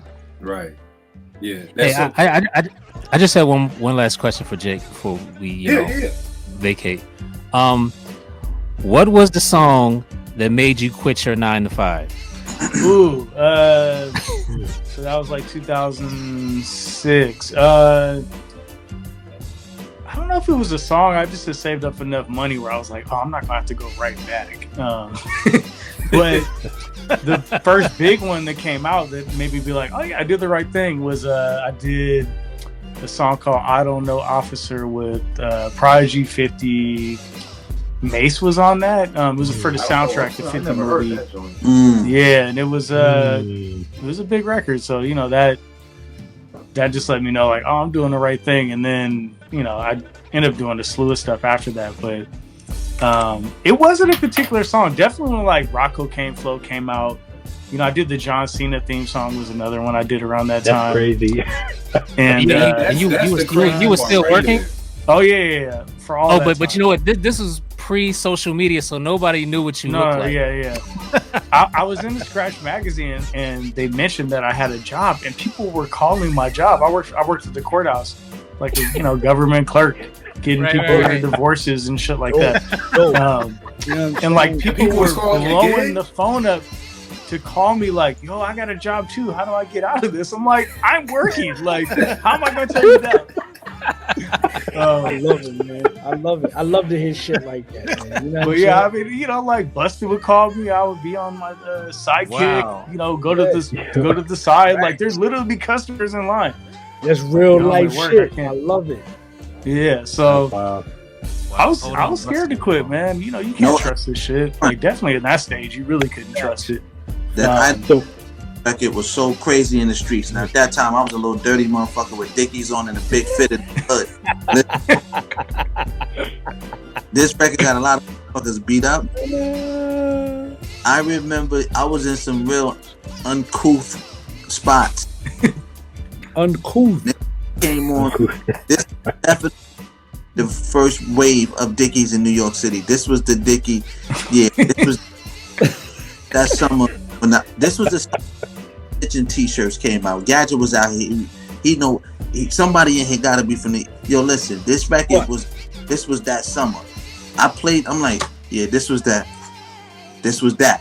I had to throw that in there. Damn, that's crazy. Yeah, I mean, I would go to New York, and I want to say it was the first song on the Green Lantern mixtape or one of those things at the time that was the barometer of what was hot. And just hearing the cars playing it. Even 50 did a freestyle to Rock Cocaine Flow. He wanted the beat. Like he wanted that beat Wow. for the second I'm album. trying to tell you, man. I'm trying to tell you. That He gave up on the part where it slows down and speed up. He was like, "No, I'm not even gonna attempt that." It's like, fuck that. But yeah, I was fortunate to jump in with them. I mean, Sean Money, he saw something in me, and he opened a lot of doors for me, for sure. Just a really and good Jake, dude. On the liner notes for White Van Music, you mentioned that Nas and Elzhi rapped to the Truth beat. Nas rap did a verse to the Truth. He didn't use it. Damn. I don't know if Elzhi That he would've might been have had that crazy. one. I know Free was trying to put Kanye on that song as well at that time because it was supposed to be for his second album, and I don't remember what happened. I think Kanye just got too hot. I mean, really, what it was. But I think. But the yeah, I mean, chemistry there was a lot of stuff like that. I mean, it's funny we're talking about rappers with good ears. I've sat in a session with Nas and watched him legitimately pick the worst beat played. Like he just did it, and he made a good song out of it. That's the crazy. Time to log off. He made a good song out of it. Like I don't know, he just Oh my God. And I wasn't Yo. even playing beats. This is just my objective. Twitter opinion. is going to erupt when this episode. Nah, drops. man, I'm with him. I'm with him on that though, because I mean that's what he got chastised for years. Man. I want to say that. that, put out a disclaimer now, and people can rewind this a year from now. I don't be picking no whack ass beats, but I do fucked up. Like if somebody throw me some piano keys, I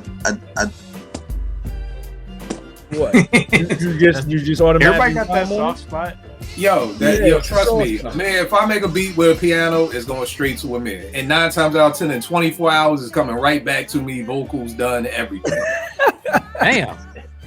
Like this dude is like next day air. Like literally, I'll send him a beat, and the next day, he's like, "Yo, you got that?" That's the I'm sweet like, spot. That's the sweet You, spot. you gotta love MCs like that. Oh yeah, shit. The next day, Next day, I still got cats mad at me because I sold the beat that I gave them 6 years ago. I'm like, yo, y'all never put it out. It's been sitting on the shelf for 6 years. Like, you know what I mean? Like, there's got to be some rapper. We got to have Trey. I don't know, some type of law. You got a 2-year deal or something with the beat or something. Especially if you haven't brought it. Like, this just my man. Like, yo, we just gonna do it. Like, if you brought it, then yeah, you could sit on it for 100 years. I'll be the first one to tell you they wasn't actually motivated. It was the idea that they were, but it wasn't. Not that the beat wasn't motivating to them. It's just that they wasn't in the space to execute. You know what I mean? And it ain't, you know what I mean? Like, that's just what happens. And then there's some, like Amir just said, he'll hear some keys and automatically you'll get that shit back in fucking 5 hours, 3 hours or an hour. You know what I mean? I feel like Game was like 5 or 6 years old, and my man had it first, and then he wasn't salty, but he was like, "Oh man, you gave Payne that joint that we had." I'm like, "Dog, we were sitting on it for 5 years." Like, dog, right? Yo, I'm not even gonna hold you, bro. If we just doing a beat on the love and you ain't brought in RJ Payne want the beat, nigga, you gonna have to get that up, and we get that. And that motherfucker worked quick, so you better. And if they don't want that for you, then that's the wrong person to be doing beats. Exactly. It's so funny because King James had hit me. He was like, I said something, and he was like, "Yo, if Sky Zoo want that beat, kill, send it to him." Like, fuck it, I get jump on something else. And I hit him back, and I said, "Yo, I really thank you for saying that, because that lets me know a lot about your character." You know what I mean? Mm-hmm. And that's like why me and James are working. That's why me and James are working on more music. Like, I hit him the other night, like, "How's your cousin?" He's like, "What you talking about?" I was like, "You said your cousin was in the hospital." He's like, "Oh shit, I forgot." Like, I want to get to know the people I'm working with. If we got the synergy, it's like, "Yo, you said your cousin was sick. How's your cousin?" You know what I mean? And things like that. So, like you said, Trey, I'm sorry, Jake, like you said, if you're working with an MC who doesn't want you to get that opportunity, like if he hit me like, "Yo, Kill, Jake want me to use the verse from the joint we did," yo, use that shit. Like, go, like, live. Like, it's crazy because even I had this situation with Drake and J. Cole like in 2012. Like, Drake was holding this beat. He rapped to it, but I told him, I was like, "Yo, are you using that? Cole wants to use it." He was like, "Nah, let him have it," and wasn't mad at me or nothing. That's how it's supposed to be. Nice. It'd have been different if I was like doing it behind people's back. You just gotta be upfront. That's a fact. I will say this, from what I learned, like being a fly on the wall, the Joy beat for Kanye and Jay. Watch the Throne Joint. Somebody else had it. A New York rapper had that beat for 6 years, bro. I mean, and then they got mad when the Kanye song came out. It's like, yo, let your man get a look. Yeah, like, this is the whole point. I'm not gonna say the name, but Jake probably already knows. Yeah, and he was on fire when the record. I was like, how could you be? Can't be. You can't be. You can't be. But here's the thing: the key word in what Jake just said is should. I love keywords. Y'all know me. I'm a marriage coach. I listen for keywords. The keywords is it should be like that. You know what I mean? And again, Jake saying that, very humble. Same thing with James. It was like, yo, if Sky want that beat, yo, go. Like, yo, and so you want the best for your peoples, but again, everybody who we work with ain't your peoples. You know what I mean? So Trey, when it comes back to what you said about working with MCs, I want to work with people. I don't want to just talk about beats. You know what I mean? One day, we was on the phone for like 3 hours talking about everything else but beats. You know what I mean? Like talking about life and things like that. And that's how I can get to know you to make better music for you. That's the catalyst. It has to go both ways too, though. Because I think as producers, and I just noticed amongst, like my peers, they really get mad when they don't make it on somebody's album. Like, man, listen. Say if I did say that again, Jake. Say that again for the people to hear it. And then I'm not on the next album. Right. It doesn't necessarily make it. I'm not like, unless it's somebody I came up from the ground with. Right. I don't like own that spot. You know what I mean? It's just like you can't just like actively hate because somebody else made it on a record. Like there'll be another record. And it's not like whoever you're mad at took your spot. Right.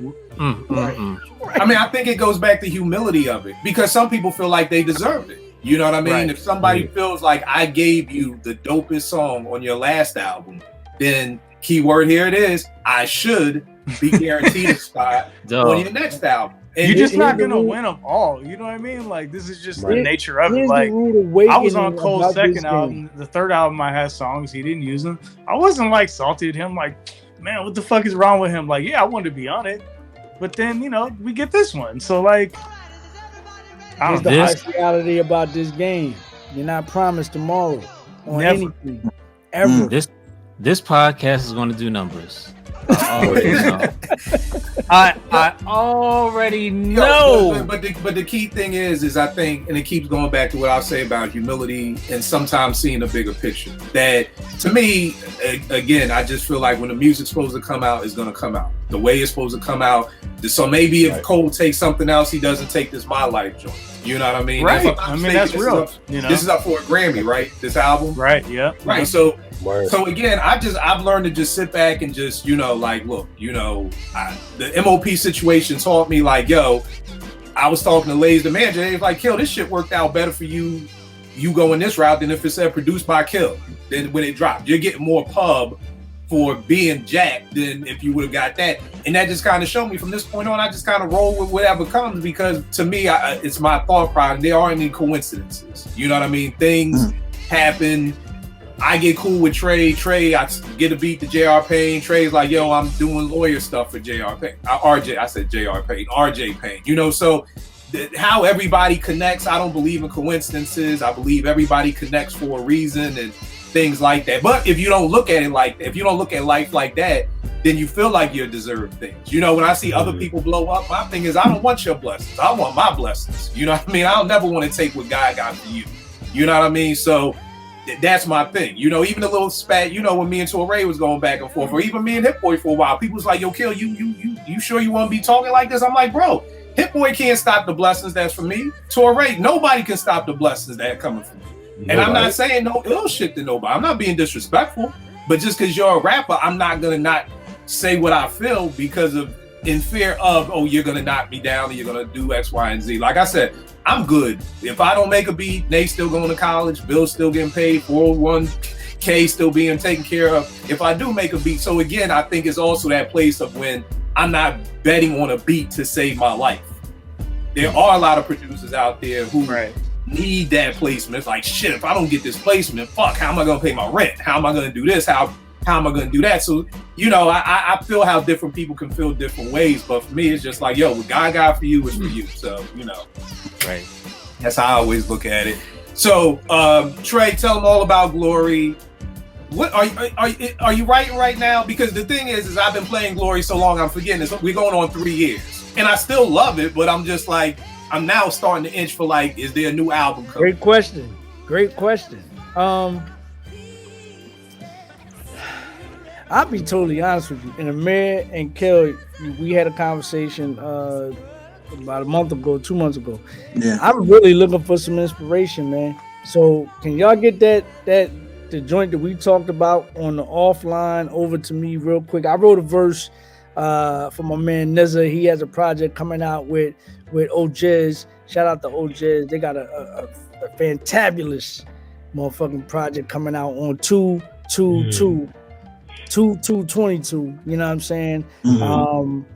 I won't reveal the title. I'll let them do all of that. But I wrote a verse on that particular album, and I have a concept for an album that I want to do.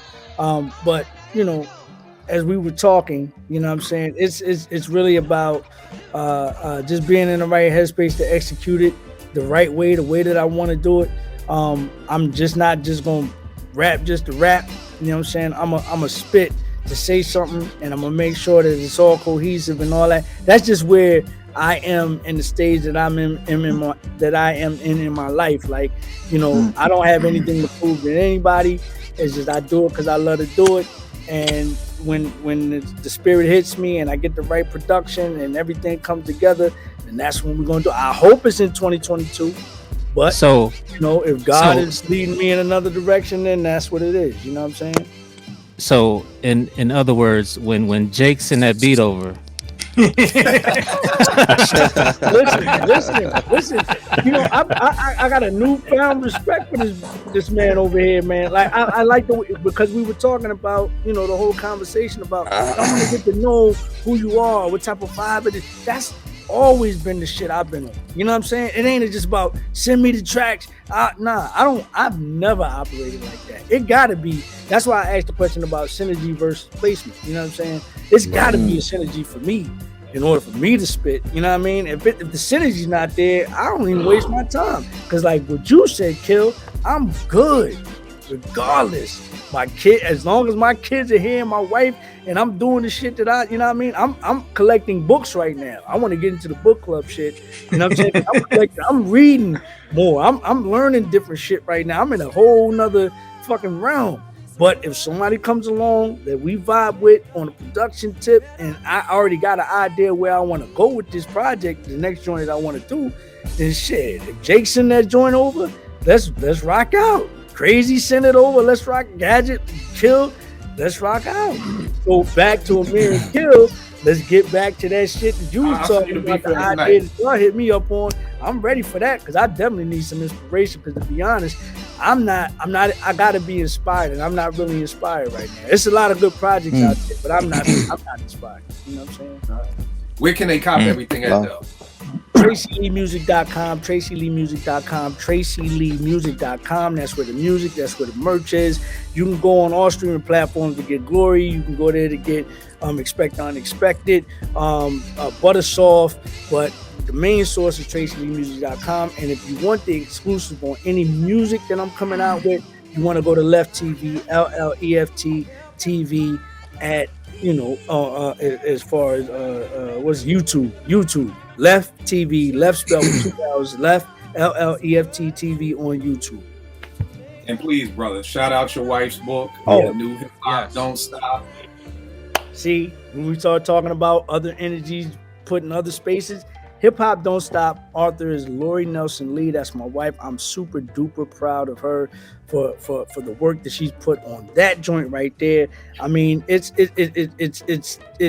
been taken off tremendously for the holidays, but we're going to go past that. We're looking at Black History Month coming up. We're looking at Martin Luther King Jr. holiday coming up. It's really, really like an introduction to the culture from a adolescent perspective, from an elementary perspective. The book is built for, children from the age group of 4 to 10.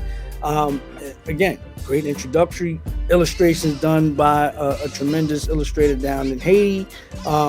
But I just say pick up the book, Hip Hop Don't Stop. It's on Amazon.com. The author is Lori Nelson Lee, LORI NELSONLEE. Lori Nelson Lee, Hip Hop Don't Stop. I think the dopest thing, these are Trey's kids on the cover. So these are Trey's kids throughout the book. So she captured that. Very dope look. Very dope look. Eddie, let them know all about Freestyles, good brother. Yes, sir. So freestyles.com, that's where I got my reviews, independent hip hop. Shoot, man.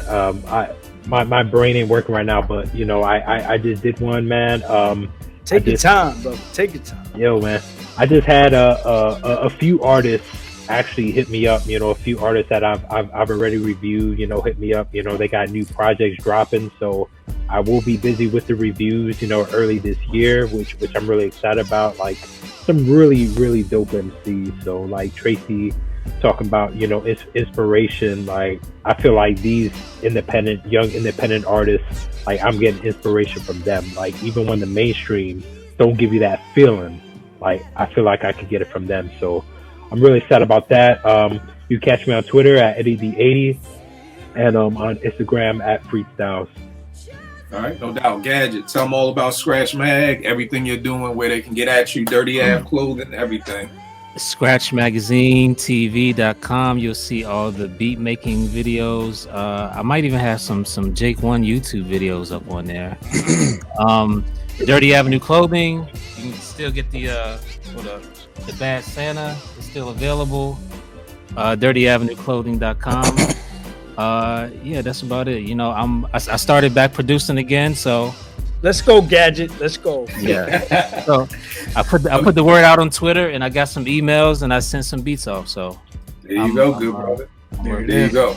Amir, tell them everything about what's going on with you this year. Tell them about this album. It's still my album of the year, 21 grams. Pete Rock and Amir. Love this album to death, man. Thank you, brother. Nah, man. Also got the dope 21 red vinyl, man. Always something special about the vinyl when it's colored. So love the red vinyl too. It's fast, man. Nah, so definitely we have, Peter and I put out through his imprint True Soul. We did 21 grams. It is available.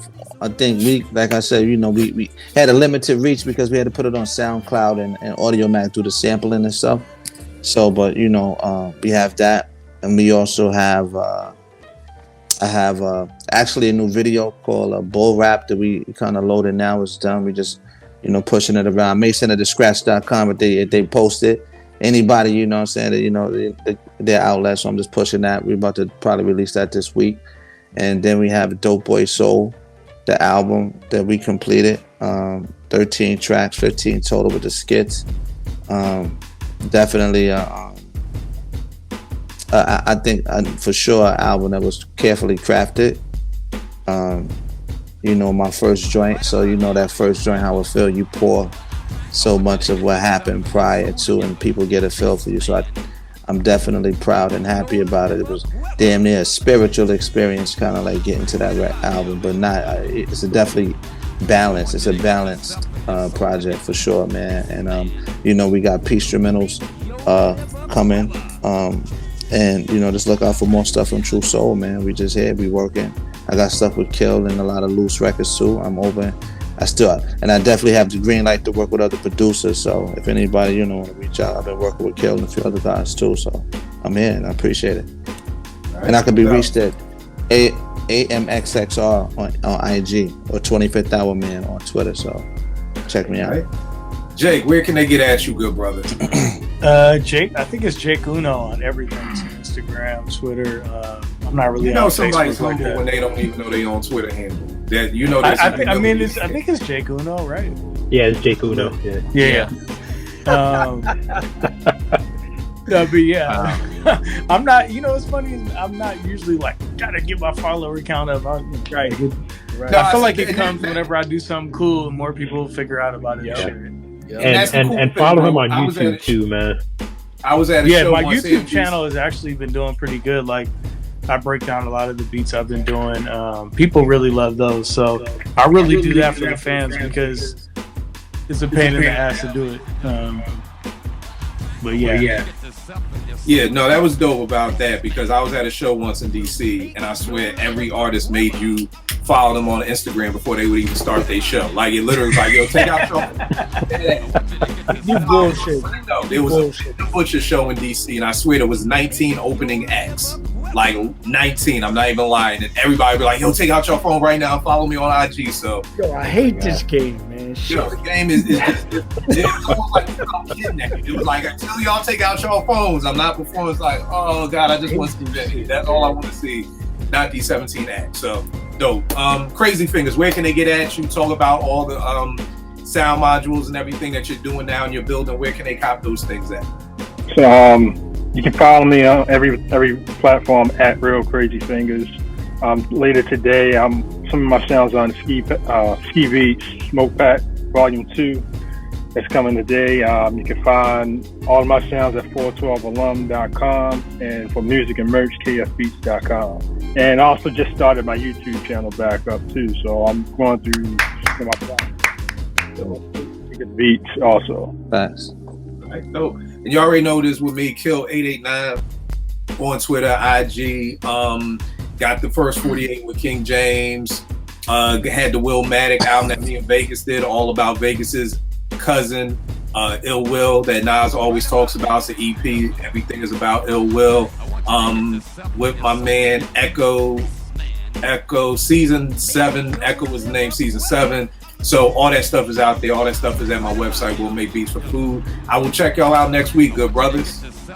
All right, take care. Will make your liver quiver.